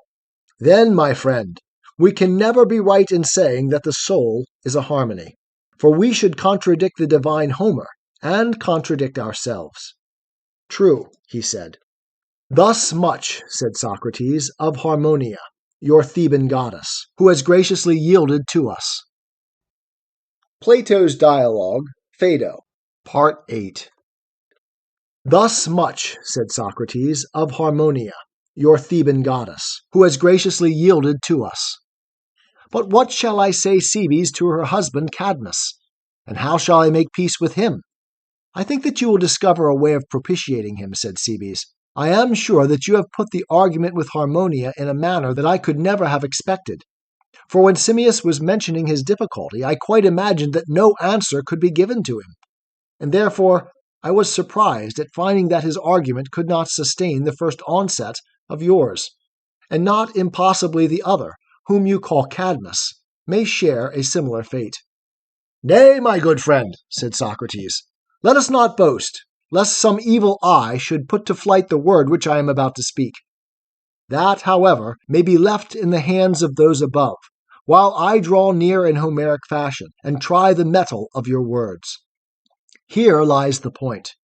You want to have it proven to you that the soul is imperishable and immortal, and the philosopher who is confident in death appears to you to have but a vain and foolish confidence, if he believes that he will fare better in the world below than one who has led another sort of life, unless he can prove this.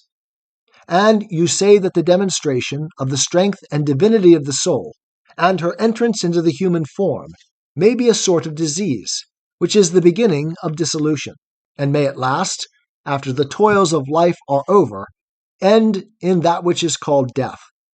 And whether the soul enters into the body once only, or many times, does not, as you say, make any difference in the fears of individuals.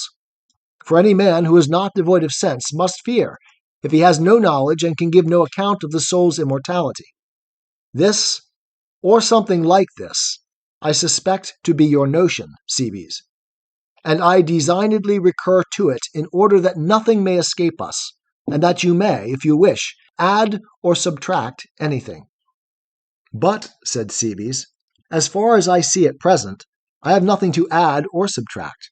I mean what you say that I mean. Socrates paused a while, and seemed to be absorbed in reflection. At length he said, You are raising a tremendous question, Cebes, involving the whole nature of generation and corruption, about which, if you like, I will give you my own experience, and if anything which I say is likely to avail towards the solution of your difficulty, you may make use of it. I should very much like, said Cebes, to hear what you have to say. Then I will tell you, said Socrates.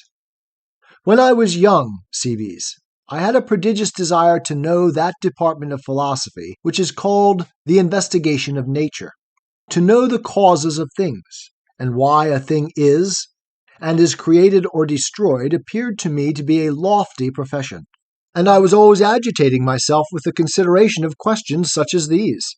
Is the growth of animals the result of some decay which the hot and cold principle contracts, as some have said?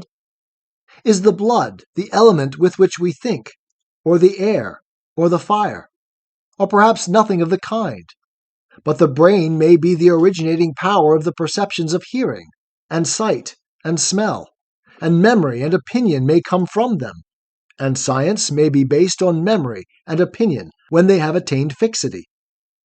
And then I went on to examine the corruption of them, and then to the things of heaven and earth, and at last I concluded myself to be utterly and absolutely incapable of these enquiries, as I will satisfactorily prove to you. For I was fascinated by them to such a degree that my eyes grew blind to things which I had seemed to myself, and also to others, to know quite well. I forgot what I had before thought self-evident truths. For example, such a fact as that the growth of man is the result of eating and drinking. For when by the digestion of food flesh is added to flesh and bone to bone, and whenever there is an aggregation of congenial elements, the lesser bulk becomes larger, and the small man great. Was not that a reasonable notion? Yes, said Cebes, I think so. Well, but let me tell you something more.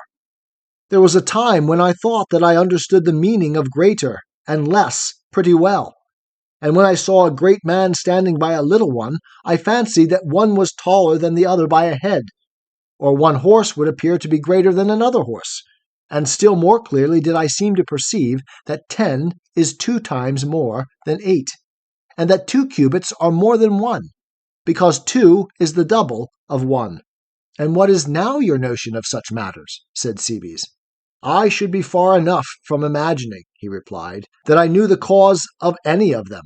By heaven, I should. For I cannot satisfy myself that, when 1 is added to 1, the one to which the addition is made becomes 2, or that the 2 units added together make 2 by reason of the addition. I cannot understand how, when separated from the other, each of them was 1, and not 2. And now, when they are brought together, the mere juxtaposition, or meeting of them, should be the cause of their becoming 2. Neither can I understand how the division of one is the way to make two, for then a different cause would produce the same effect. As in the former instance, the addition and juxtaposition of one to one was the cause of two. In this, the separation and subtraction of one from the other would be the cause. Nor am I any longer satisfied that I understand the reason why one or anything else is either generated or destroyed or is at all. But I have in my mind some confused notion of a new method, and can never admit the other. Then I heard someone reading, as he said, from a book of Anaxagoras, that mind was the disposer and cause of all. And I was delighted at this notion, which appeared quite admirable. And I said to myself, if mind is the disposer, mind will dispose all for the best, and put each particular in the best place. And I argued that if any one desired to find out the cause of the generation or destruction or existence of anything, he must find out what state of being or doing or suffering was best for that thing. And therefore a man had only to consider the best for himself and others, and then he would also know the worse, since the same science comprehended both. And I rejoiced to think that I had found in Anaxagoras a teacher of the causes of existence such as I desired. And I imagined that he would tell me first whether the earth is flat or round. And whichever was true, he would proceed to explain the cause and the necessity of this being so. And then he would teach me the nature of the best, and show that this was best. And if he said that the earth was in the center, he would further explain that this position was the best, and I should be satisfied with the explanation given, and not want any other sort of cause. And I thought that I would then go on and ask him about the sun and moon and stars, and that he would explain to me their comparative swiftness, and their returnings in various states, active and passive, and how all of them were for the best. For I could not imagine that when he spoke of mind as the disposer of them, he would give any other account of their being as they are, except that this was best. And I thought that when he had explained to me in detail the cause of each and the cause of all, he would go on to explain to me what was best for each, and what was good for all. These hopes I would not have sold for a large sum of money. And I seized the books, and read them as fast as I could in my eagerness to know the better and the worse. What expectations I had formed, and how grievously was I disappointed! As I proceeded, I found my philosopher altogether forsaking mind or any other principle of order, but having recourse to air, and ether, and water, and other eccentricities. I might compare him to a person who began by maintaining generally that mind is the cause of the actions of Socrates, but who, when he endeavored to explain the causes of my several actions in detail, went on to show that I sit here because my body is made up of bones and muscles. And the bones, as he would say, are hard and have joints which divide them, and the muscles are elastic, and they cover the bones, which have also a covering or environment of flesh and skin which contains them. And as the bones are lifted at their joints by the contraction or relaxation of the muscles, I am able to bend my limbs. And this is why I am sitting here in a curved posture. That is what he would say. And he would have a similar explanation of my talking to you, which he would attribute to sound, and air, and hearing. And he would assign 10,000 other causes of the same sort, forgetting to mention the true cause, which is that the Athenians have thought fit to condemn me. And accordingly, I have thought it better and more right to remain here and undergo my sentence. For I am inclined to think that these muscles and bones of mine would have gone off long ago to Megara or Boeotia. By the dog they would, if they had been moved only by their own idea of what was best, and if I had not chosen the better and nobler part, instead of playing truant and running away, of enduring any punishment which the state inflicts. There is surely a strange confusion of causes and conditions in all this. It may be said, indeed, that without bones and muscles and the other parts of the body, I cannot execute my purposes. but to say that I do as I do because of them, and that this is the way in which mind acts, and not from the choice of the best, is a very careless and idle mode of speaking. I wonder that they cannot distinguish the cause from the condition, which the many, feeling about in the dark, are always mistaking and misnaming, and thus one man makes a vortex all round, and steadies the earth by the heaven. Another gives the air as a support to the earth, which is a sort of broad trough. Any power which in arranging them as they are arranges them for the best never enters into their minds, and instead of finding any superior strength in it, they rather expect to discover another Atlas of the world who is stronger and more everlasting and more containing than the good. Of the obligatory and containing power of the good they think nothing, and yet this is the principle which I would fain learn if anyone would teach me. But as I have failed either to discover myself or to learn of anyone else the nature of the best, I will exhibit to you, if you like, what I have found to be the second best mode of inquiring into the cause. I should very much like to hear, he replied. Socrates proceeded. I thought that as I had failed in the contemplation of true existence, I ought to be careful that I did not lose the eye of my soul. As people may injure their bodily eye by observing and gazing on the sun during an eclipse, unless they take the precaution of only looking at the image reflected in the water, or in some similar medium. So, in my case, I was afraid that my soul might be blinded altogether if I looked at things with my eyes or tried to apprehend them by the help of the senses. And I thought that I had better have recourse to the world of mind and seek there the truth of existence. I dare say that the simile is not perfect, for I am very far from admitting that he who contemplates existence through the medium of thought sees them only through a glass darkly, any more than he who considers them in action and operation. However, this was the method which I adopted. I first assumed some principle which I judged to be the strongest, and then I affirmed as true whatever seemed to agree with this, whether relating to the cause or to anything else, and that which disagreed I regarded as untrue. But I should like to explain my meaning more clearly, as I do not think that you as yet understand me. No, indeed, replied Cebes, not very well. There is nothing new, he said, in what I am about to tell you, but only what I have been always and everywhere repeating in the previous discussion and on other occasions. I want to show you the nature of that cause which has occupied my thoughts. I shall have to go back to those familiar words which are in the mouth of everyone, and first of all assume that there is an absolute beauty and goodness and greatness and the like. Grant me this, and I hope to be able to show you the nature of the cause and to prove the immortality of the soul. Cebes said, You may proceed at once with the proof, for I grant you this. Plato's Dialogue, Phaedo, Part 9. I shall have to go back to those familiar words which are in the mouth of everyone, and first of all assume that there is an absolute beauty and goodness and greatness and the like. Grant me this, and I hope to be able to show you the nature of the cause and to prove the immortality of the soul.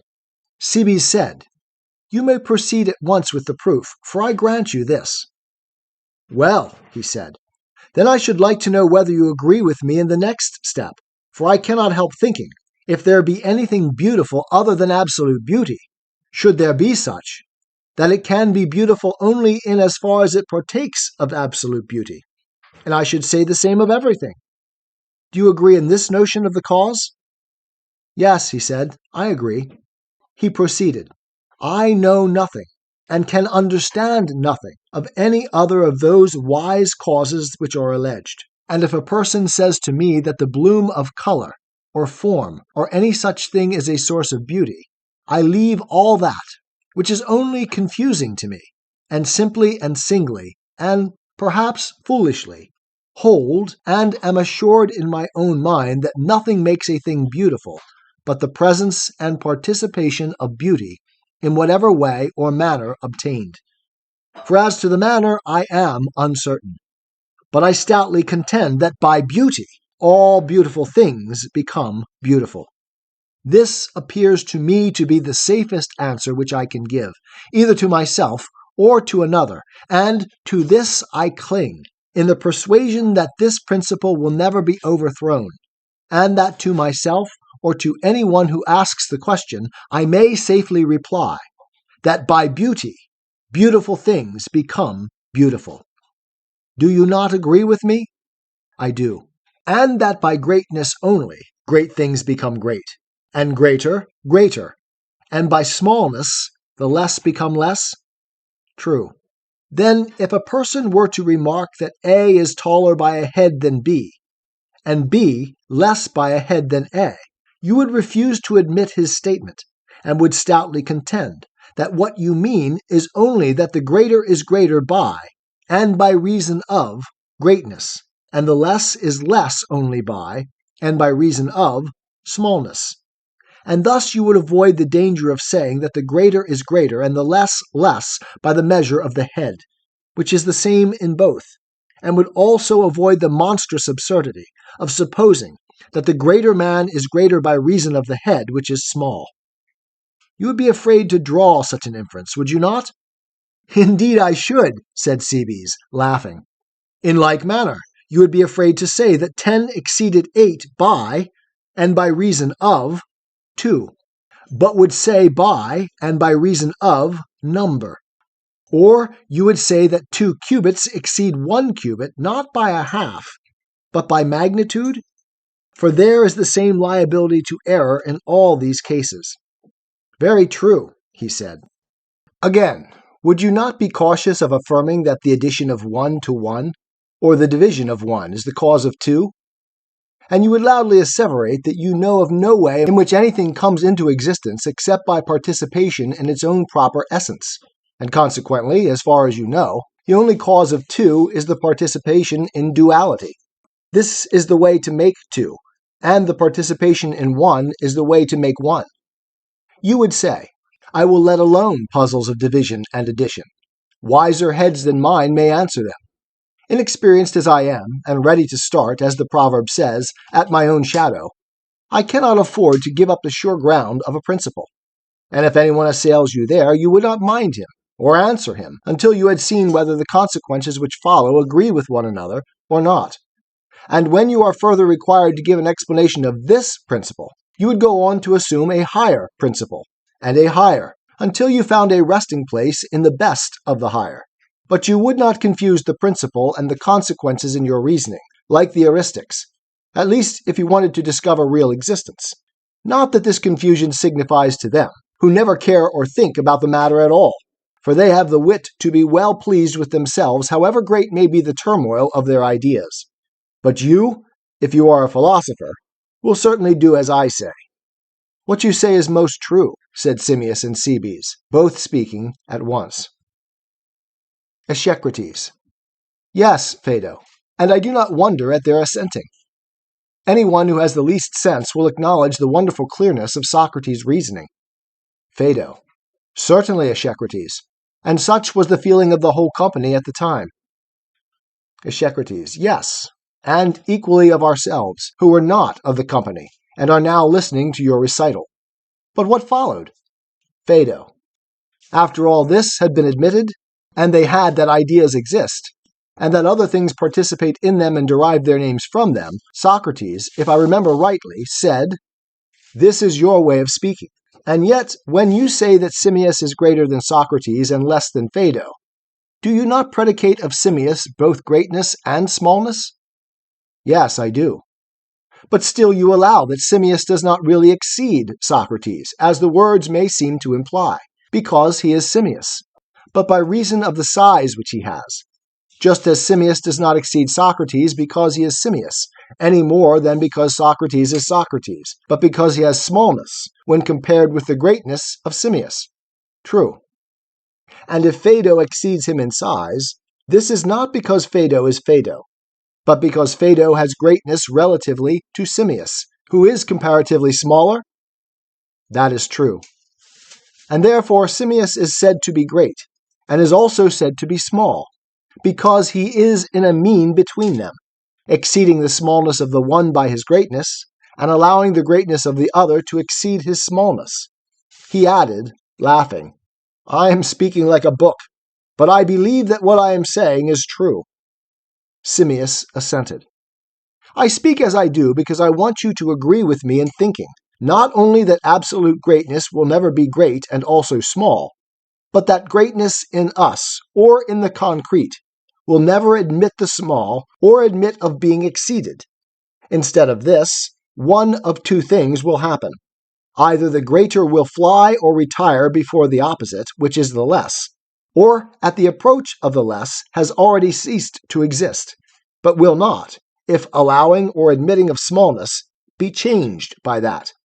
Even as I, having received and admitted smallness when compared with Simmias, remain just as I was, and am the same small person. And as the idea of greatness cannot condescend ever to be or become small, in like manner the smallness in us cannot be or become great. Nor can any other opposite which remains the same ever be or become its own opposite, but either passes away or perishes in the change. That, replied Cebes, is quite my notion. Hereupon one of the company, though I do not exactly remember which of them, said, In heaven's name, is not this the direct contrary of what was admitted before? That out of the greater came the less, and out of the less the greater, and that opposites were simply generated from opposites? But now this principle seems to be utterly denied. Socrates inclined his head to the speaker and listened. I like your courage, he said, in reminding us of this, but you do not observe that there is a difference in the two cases. For then we were speaking of opposites in the concrete, and now of the essential opposite, which, as is affirmed, neither in us nor in nature can ever be at variance with itself. Then, my friend, we were speaking of things in which opposites are inherent, and which are called after them. But now about the opposites which are inherent in them, and which give their name to them. And these essential opposites will never, as we maintain, admit of generation into or out of one another. At the same time, turning to Cebes, he said, Are you at all disconcerted, Cebes, at our friend's objection? No, I do not feel so, said Cebes, and yet I cannot deny that I am often disturbed by objections. Then we are agreed after all, said Socrates, that the opposite will never in any case be opposed to itself? To that we are quite agreed, he replied. Yet once more let me ask you to consider the question from another point of view, and see whether you agree with me. There is a thing which you term heat, and another thing which you term cold. Certainly. But are they the same as fire and snow? Most assuredly not. Heat is a different thing from fire, and cold is not the same with snow. Yes, and yet you will surely admit that when snow, as was said before, is under the influence of heat, they will not remain snow and heat, but at the advance of the heat, the snow will either retire or perish? Very true, he replied. And the fire, too, at the advance of the cold will either retire or perish. And when the fire is under the influence of the cold, they will not remain as before, fire and cold. That is true, he said. And in some cases, the name of the idea is not only attached to the idea in an eternal connection, but anything else which, not being the idea, exists only in the form of the idea, may also lay claim to it. I will try to make this clearer by an example. The odd number is always called by the name of odd? Very true. But is this the only thing which is called odd? Are there not other things which have their own name and yet are called odd, because, although not the same as oddness, they are never without oddness? That is what I mean to ask, whether numbers such as the number 3 are not of the class of odd. And there are many other examples. Would you not say, for example, that 3 may be called by its proper name, and also be called odd, which is not the same with 3? And this may be said not only of 3, but also of 5, and of every alternate number, each of them without being oddness, is odd, and in the same way, 2 and 4, and the other series of alternate numbers, has every number even, without being evenness. Do you agree? Of course. Then now mark the point at which I am aiming. Not only do essential opposites exclude one another, but also concrete things, which, although not in themselves opposed, contain opposites. These, I say, likewise reject the idea which is opposed to that which is contained in them, and when it approaches them they either perish or withdraw. For example, will not the number 3 endure annihilation or anything sooner than be converted into an even number while remaining 3? Very true, said Cebes. And yet, he said, the number 2 is certainly not opposed to the number 3. It is not. Then not only do opposite ideas repel the advance of one another, but also there are other natures which repel the approach of opposites. Very true, he said. Suppose, he said, that we endeavor, if possible, to determine what these are. By all means. Are they not, Cebes, such as compel the things of which they have possession, not only to take their own form, but also the form of some opposite? What do you mean? I mean, as I was just now saying, and as I am sure that you know, that those things which are possessed by the number 3 must not only be 3 in number, but must also be odd. Quite true. And on this oddness, of which the number 3 has the impress, the opposite idea will never intrude? No. And this impress was given by the odd principle? Yes. And to the odd is opposed the even? True. Then the idea of the even number will never arrive at 3. No. Then 3 has no part in the even. None. Then the triad of number 3 is uneven? Very true. To return then to my distinction of natures which are not opposed, and yet do not admit opposites, as in the instance given, 3, although not opposed to the even, does not any the more admit of the even, but always brings the opposite into play on the other side. Or as 2 does not receive the odd, or fire the cold. From these examples, and there are many more of them, perhaps you may be able to arrive at the general conclusion that not only opposites will not receive opposites, but also that nothing which brings the opposite will admit the opposite of that which it brings, in that to which it is brought. And here let me recapitulate, for there is no harm in repetition. The number 5 will not admit the nature of the even, any more than 10, which is double of 5, will admit the nature of the odd. The double has another opposite, and is not strictly opposed to the odd, but nevertheless rejects the odd altogether. Nor again will parts in the ratio 3 to 2, nor any fraction in which there is a half, nor again in which there is a third, admit the notion of the whole, although they are not opposed to the whole. You will agree? Yes, he said. I entirely agree and go along with you in that. And now, he said, let us begin again, and do not you answer my question in the words in which I ask it. Let me have not the old safe answer of which I spoke at first, but another equally safe, of which the truth will be inferred by you from what has just been said. I mean that if anyone asks you what that is, of which the inherence makes the body hot, you will reply, not heat, this is what I call the safe and stupid answer, but fire, a far superior answer, which we are now in a condition to give. Or if anyone asks you why a body is diseased, you will not say from disease, but from fever. And instead of saying that oddness is the cause of odd numbers, you will say that the monad is the cause of them, and so of things in general, as I dare say you will understand sufficiently without my adducing any further examples. Yes, he said, I quite understand you. Tell me then, what is that of which the inherence will render the body alive? The soul, he replied. And is this always the case? Yes, he said, of course. Then whatever the soul possesses, to that she comes bearing life?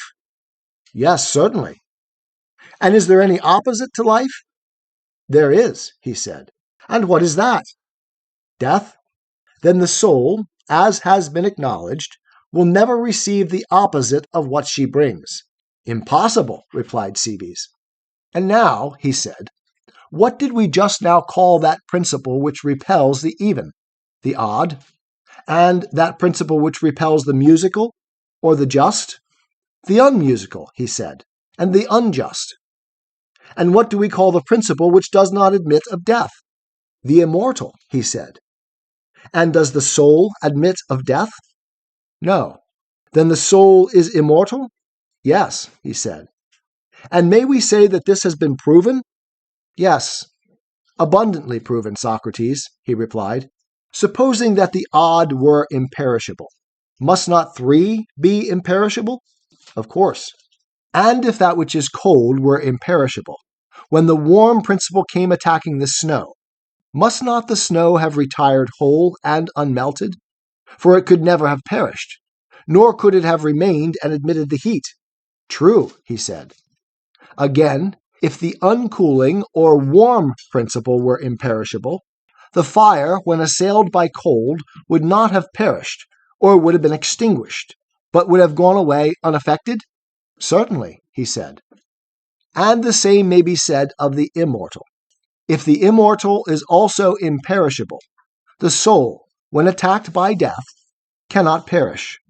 For the preceding argument shows that the soul will not admit of death, or ever be dead, any more than three, or the odd number, will admit of the even, or fire, or the heat in the fire, of the cold.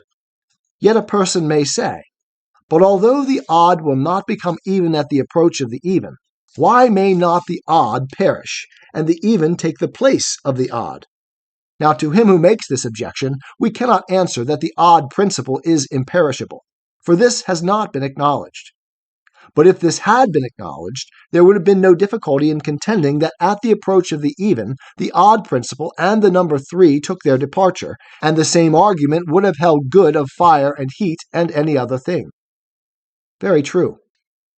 And the same may be said of the immortal. If the immortal is also imperishable, then the soul will be imperishable as well as immortal. But if not, some other proof of her imperishableness will have to be given. No other proof is needed, he said, for if the immortal, being eternal, is liable to perish, then nothing is imperishable. Yes, replied Socrates, and yet all men will agree that God, and the essential form of life, and the immortal in general, will never perish. Yes, all men, he said. That is true. And what is more, gods, if I am not mistaken, as well as men.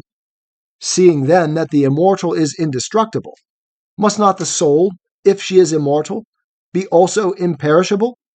Most certainly. Then when death attacks a man, the mortal portion of him may be supposed to die, but the immortal retires at the approach of death and is preserved, safe and sound? True. Then, Cebes, beyond question, the soul is immortal and imperishable, and our souls will truly exist in another world. I am convinced, Socrates, said Cebes, and have nothing more to object. But if my friend Simmias or anyone else has any further objection to make, he had better speak out and not keep silence, since I do not know to what other season he can defer the discussion, if there is anything which he wants to say or to have said. But I have nothing more to say, replied Simmias, nor can I see any reason for doubt after what has been said. But I still feel, and cannot help feeling uncertain in my own mind, when I think of the greatness of the subject and the feebleness of man.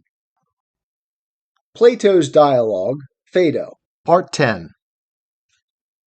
But I have nothing more to say, replied Simmias, nor can I see any reason for doubt after what has been said. But I still feel, and cannot help feeling uncertain in my own mind, when I think of the greatness of the subject and the feebleness of man.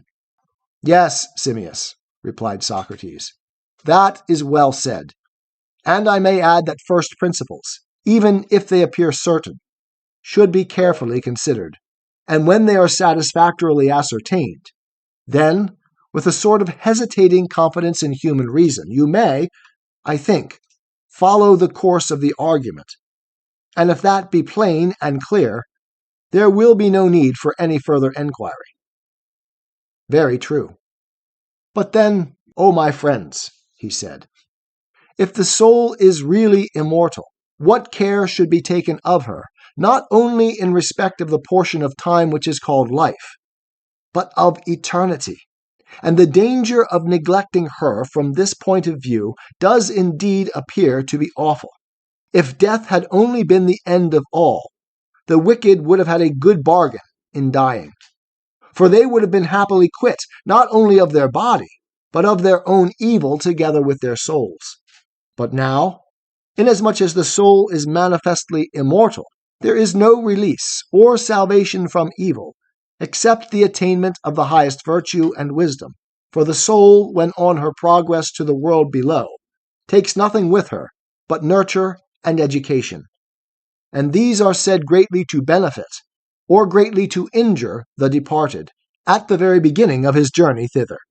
For after death, as they say, the genius of each individual to whom he belonged in life leads him to a certain place in which the dead are gathered together, whence, after judgment has been given, they pass into the world below, following the guide, who is appointed to conduct them from this world to the other.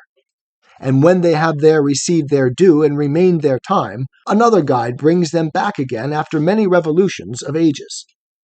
Now this way to the other world is not, as Aeschylus says, in the Telephus, a single and straight path. If that were so, no guide would be needed, for no one could miss it. But there are many partings of the road, and windings, as I infer from the rites and sacrifices which are offered to the gods below, in places where three ways meet on earth. The wise and orderly soul follows in the straight path, and is conscious of her surroundings. But the soul which desires the body, and which, as I was relating before, has long been fluttering about the lifeless frame and the world of sight, is after many struggles and many sufferings hardly, and with violence, carried away by her attendant genius. And when she arrives at the place where the other souls are gathered, if she be impure, and have done impure deeds, whether foul murders or other crimes which are the brothers of these, and the works of brothers in crime, from that soul everyone flees and turns away. No one will be her companion, no one her guide, but alone she wanders in extremity of evil until certain times are fulfilled. And when they are fulfilled, she is borne irresistibly to her own fitting habitation, as every pure and just soul, which has passed through life in the company and under the guidance of the gods, has also her own proper home. Now the earth has diverse wonderful regions, and is indeed in nature and extent very unlike the notions of geographers, as I believe on the authority of one who shall be nameless. What do you mean, Socrates? Said Simmias. I have myself heard many descriptions of the earth, but I do not know, and I should very much like to know, in which of these you put faith. And I, Simmias, replied Socrates, if I had the art of Glaucus, would tell you, although I know not that the art of Glaucus could prove the truth of my tale, which I myself should never be able to prove. And even if I could, I fear, Simmias, that my life would come to an end before the argument was completed.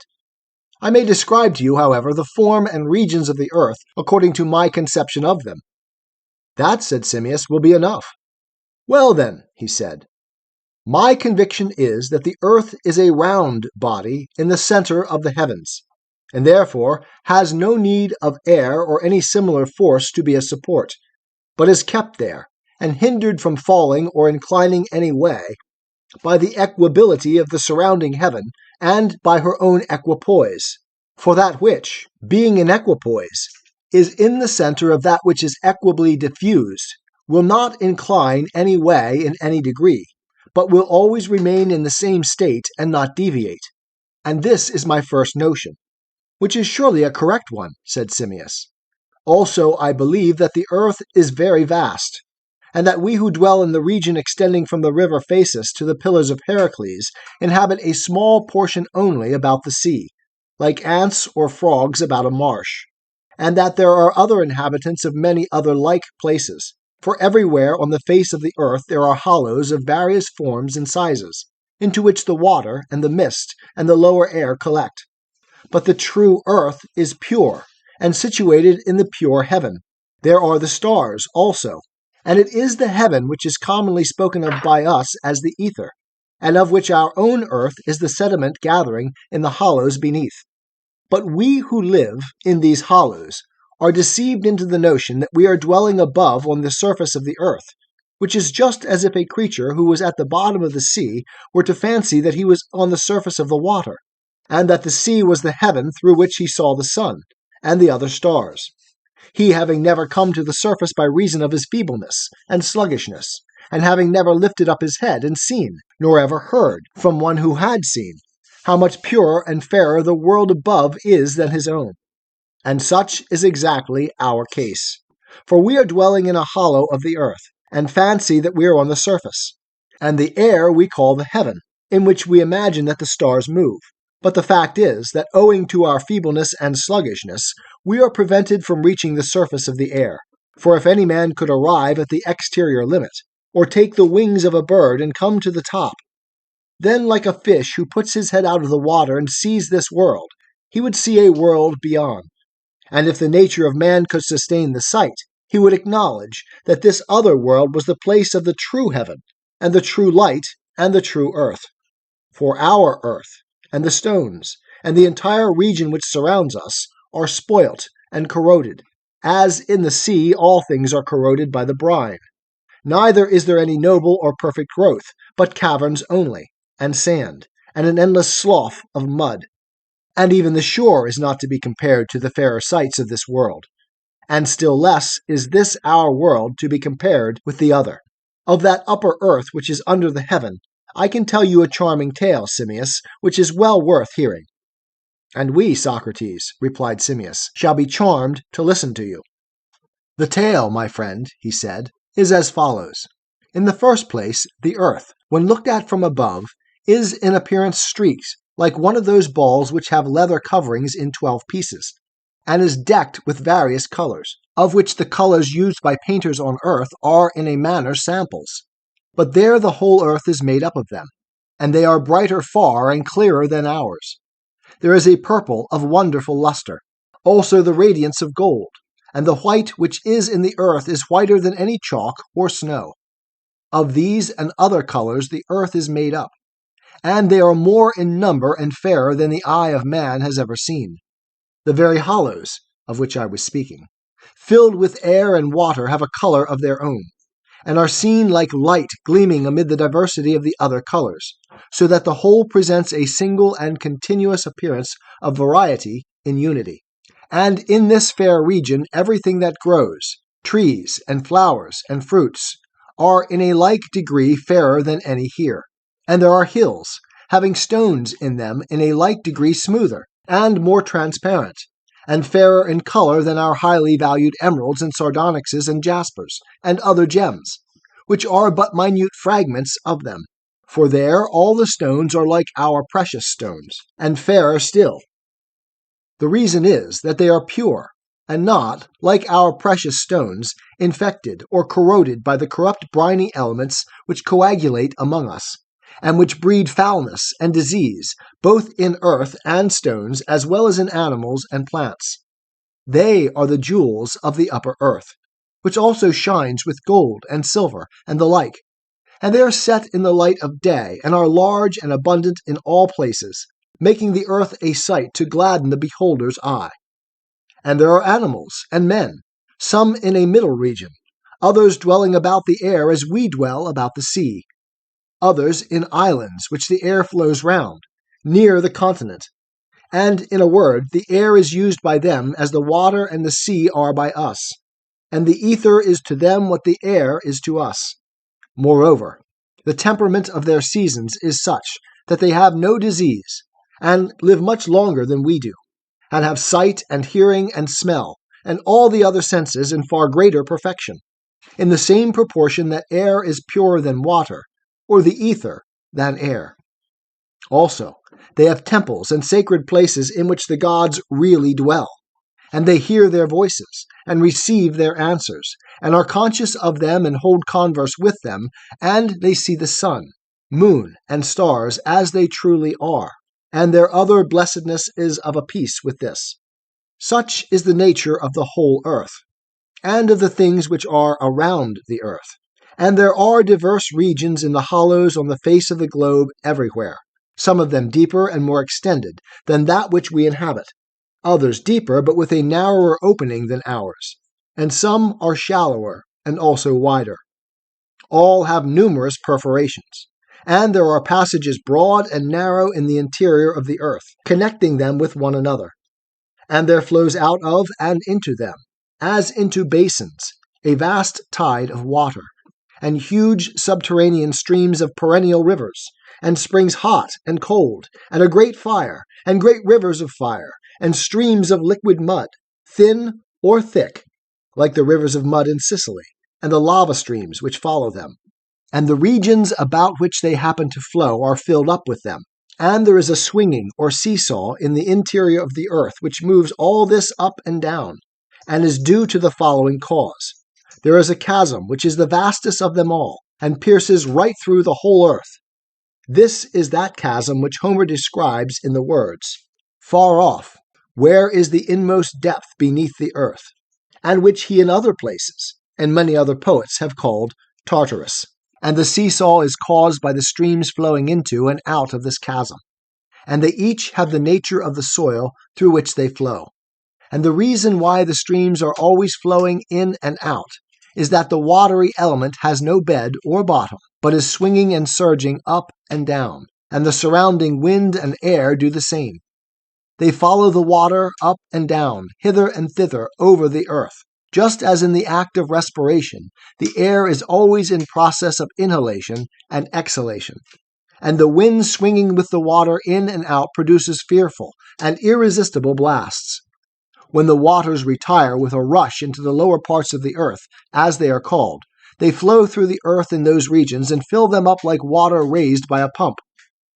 And then when they leave those regions and rush back hither, they again fill the hollows here, flow through subterranean channels, and find their way to their several places, forming seas, and lakes, and rivers, and springs.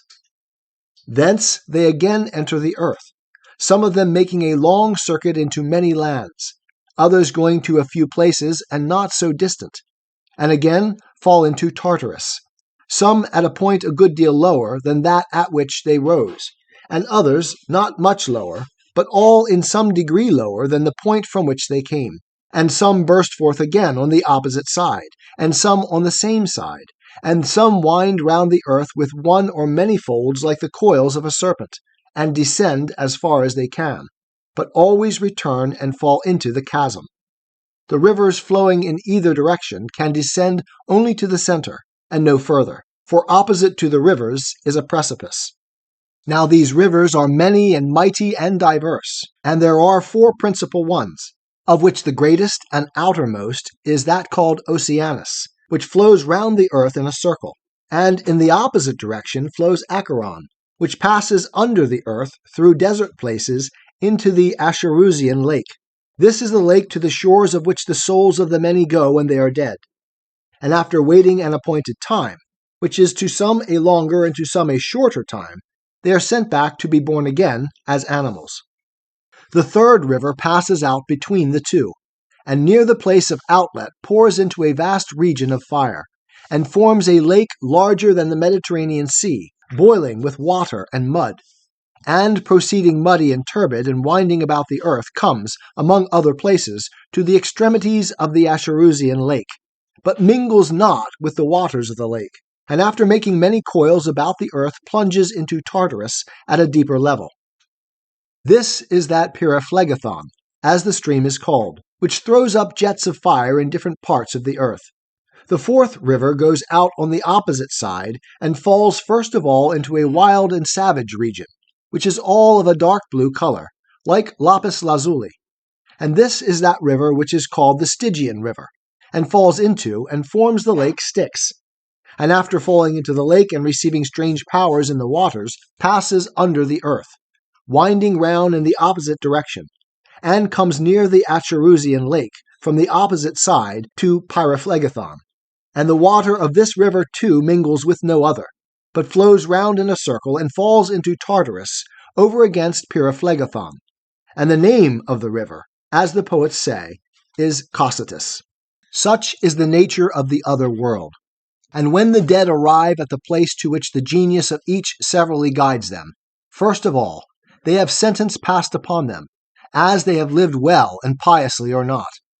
And those who appear to have lived neither well nor ill go to the river Acheron, and embarking in any vessels which they may find, are carried in them to the lake. And there they dwell and are purified of their evil deeds, and having suffered the penalty of the wrongs which they have done to others, they are absolved, and receive the rewards of their good deeds, each of them according to his deserts. But those who appear to be incurable, by reason of the greatness of their crimes, who have committed many and terrible deeds of sacrilege, murders foul and violent, or the like, such are hurled into Tartarus, which is their suitable destiny, and they never come out. Those again who have committed crimes, which, although great, are not irremediable, who, in a moment of anger, for example, have done violence to a father or a mother, and have repented for the remainder of their lives, or who have taken the life of another under the like extenuating circumstances. These are plunged into Tartarus, the pains of which they are compelled to undergo for a year. But at the end of the year, the wave casts them forth, mere homicides by way of Cocytus, parricides and matricides by Pyriphlegethon, and they are borne to the Acherusian lake.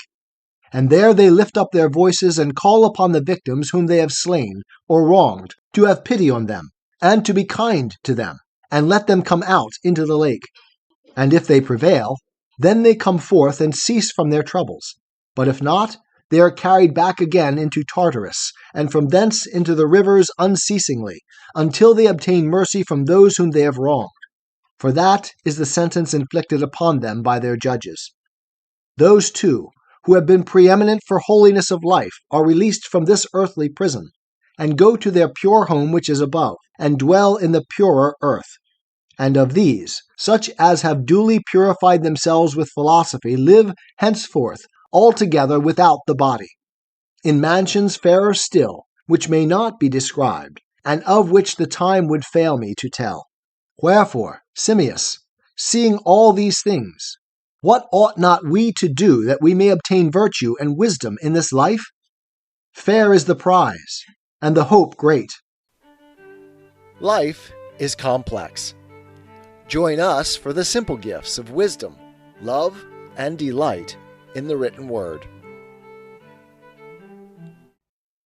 Plato's Dialogue, Phaedo, Part 11. Wherefore, Simmias, seeing all these things, what ought not we to do that we may obtain virtue and wisdom in this life? Fair is the prize, and the hope great. A man of sense ought not to say, nor will I be very confident, that the description which I have given of the soul and her mansions is exactly true.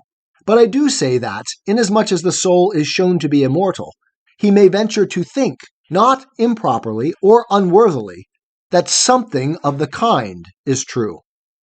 The venture is a glorious one, and he ought to comfort himself with words like these, which is the reason why I lengthen out the tale. Wherefore, I say, let a man be of good cheer about his soul, who having cast away the pleasures and ornaments of the body as alien to him, and working harm rather than good, has sought after the pleasures of knowledge, and has arrayed the soul, not in some foreign attire, but in her own proper jewels, temperance, and justice, and courage, and nobility, and truth. In these adorned, she is ready to go on her journey to the world below, when her hour comes. You, Simmias and Cebes, and all other men, will depart at some time or other. Me already, as the tragic poet would say, the voice of fate calls. Soon I must drink the poison, and I think that I had better repair to the bath first, in order that the women may not have the trouble of washing my body after I am dead. When he had done speaking, Crito said, And have you any commands for us, Socrates? Anything to say about your children, or any other matter in which we can serve you? Nothing particular, Crito, he replied. Only, as I have always told you, take care of yourselves. This is a service which you may be ever rendering to me and mine and to all of us, whether you promise to do so or not. But if you have no thought for yourselves, and care not to walk according to the rule which I have prescribed for you, not now for the first time, however much you may profess or promise at the moment, it will be of no avail. We will do our best, said Crito. And in what way shall we bury you? In any way that you like, but you must get hold of me, and take care that I do not run away from you. Then he turned to us, and added with a smile, I cannot make Crito believe that I am the same Socrates who have been talking and conducting the argument. He fancies that I am the other Socrates whom he will soon see, a dead body, and he asks, how shall he bury me? And though I have spoken many words in the endeavor to show that when I have drunk the poison I shall leave you and go to the joys of the blessed, these words of mine, with which I was comforting you and myself, have had, as I perceive, no effect upon Crito. And therefore I want you to be surety for me to him now, as at the trial he was surety to the judges for me. But let the promise be of another sort. For he was surety for me to the judges that I would remain. And you must be my surety to him, that I shall not remain, but go away and depart. And then he will suffer less at my death, and not be grieved when he sees my body being burned or buried. I would not have him sorrow at my hard lot, or say at the burial, thus we lay out Socrates, or thus we follow him to the grave or bury him. For false words are not only evil in themselves, but they infect the soul with evil. Be of good cheer, then, my dear Crito, and say that you are burying my body only, and do with that whatever is usual, and what you think best. When he had spoken these words, he arose and went into a chamber to bathe. Crito followed him, and told us to wait. So we remained behind, talking and thinking of the subject of discourse, and also of the greatness of our sorrow. He was like a father of whom we were being bereaved, and we were about to pass the rest of our lives as orphans. When he had taken the bath, his children were brought to him. He had 2 young sons and an elder one, and the women of his family also came, and he talked to them and gave them a few directions in the presence of Crito. Then he dismissed them and returned to us. Now the hour of sunset was near, for a good deal of time had passed while he was within. When he came out, he sat down with us again after his bath, but not much was said. Soon the jailer, who was the servant of the 11, entered and stood by him, saying, To you, Socrates, whom I know to be the noblest and gentlest and best of all who ever came to this place, I will not impute the angry feelings of other men, who rage and swear at me, when, in obedience to the authorities, I bid them drink the poison. Indeed, I am sure that you will not be angry with me, for others, as you are aware, and not I, are to blame. And so, fare you well, and try to bear lightly what must needs be. You know my errand. Then bursting into tears, he turned away and went out. Socrates looked at him and said, I return your good wishes, and will do as you bid. Then turning to us, he said, How charming the man is! Since I have been in prison, he has always been coming to see me, and at times he would talk to me, and was as good to me as could be. And now see how generously he sorrows on my account.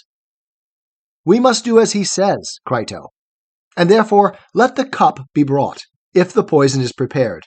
If not, let the attendant prepare some.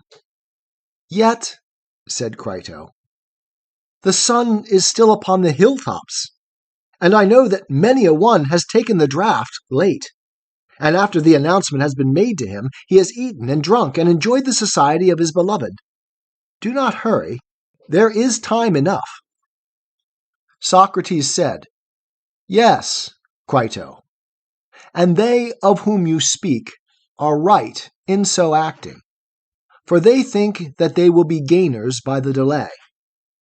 But I am right in not following their example, for I do not think that I should gain anything by drinking the poison a little later.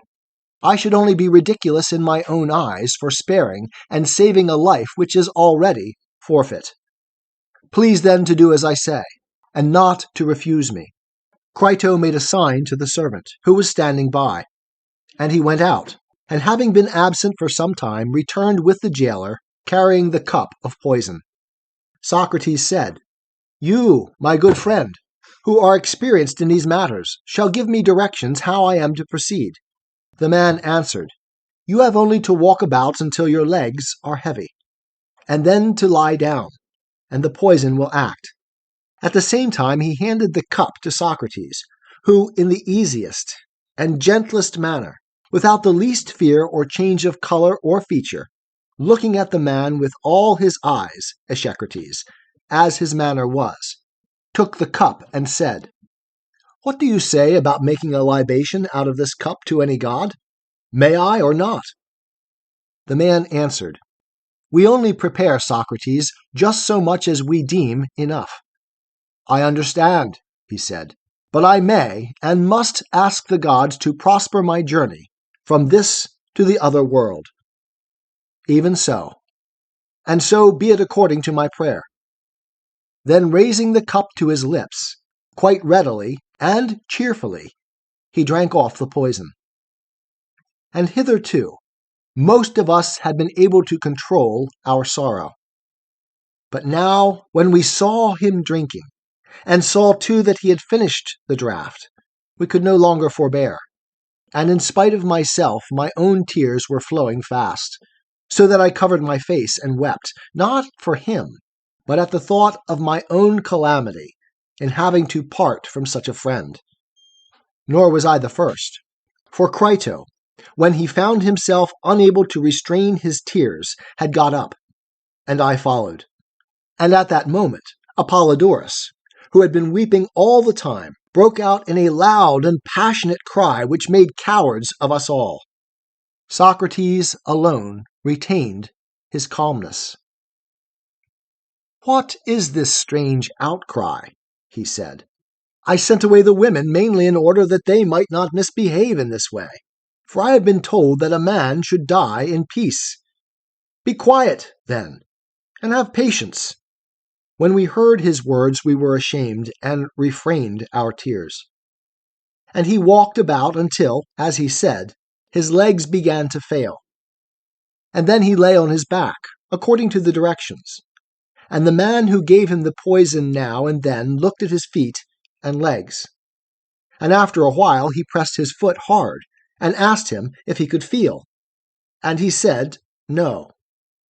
And then his leg, and so upwards, and showed us that he was cold and stiff.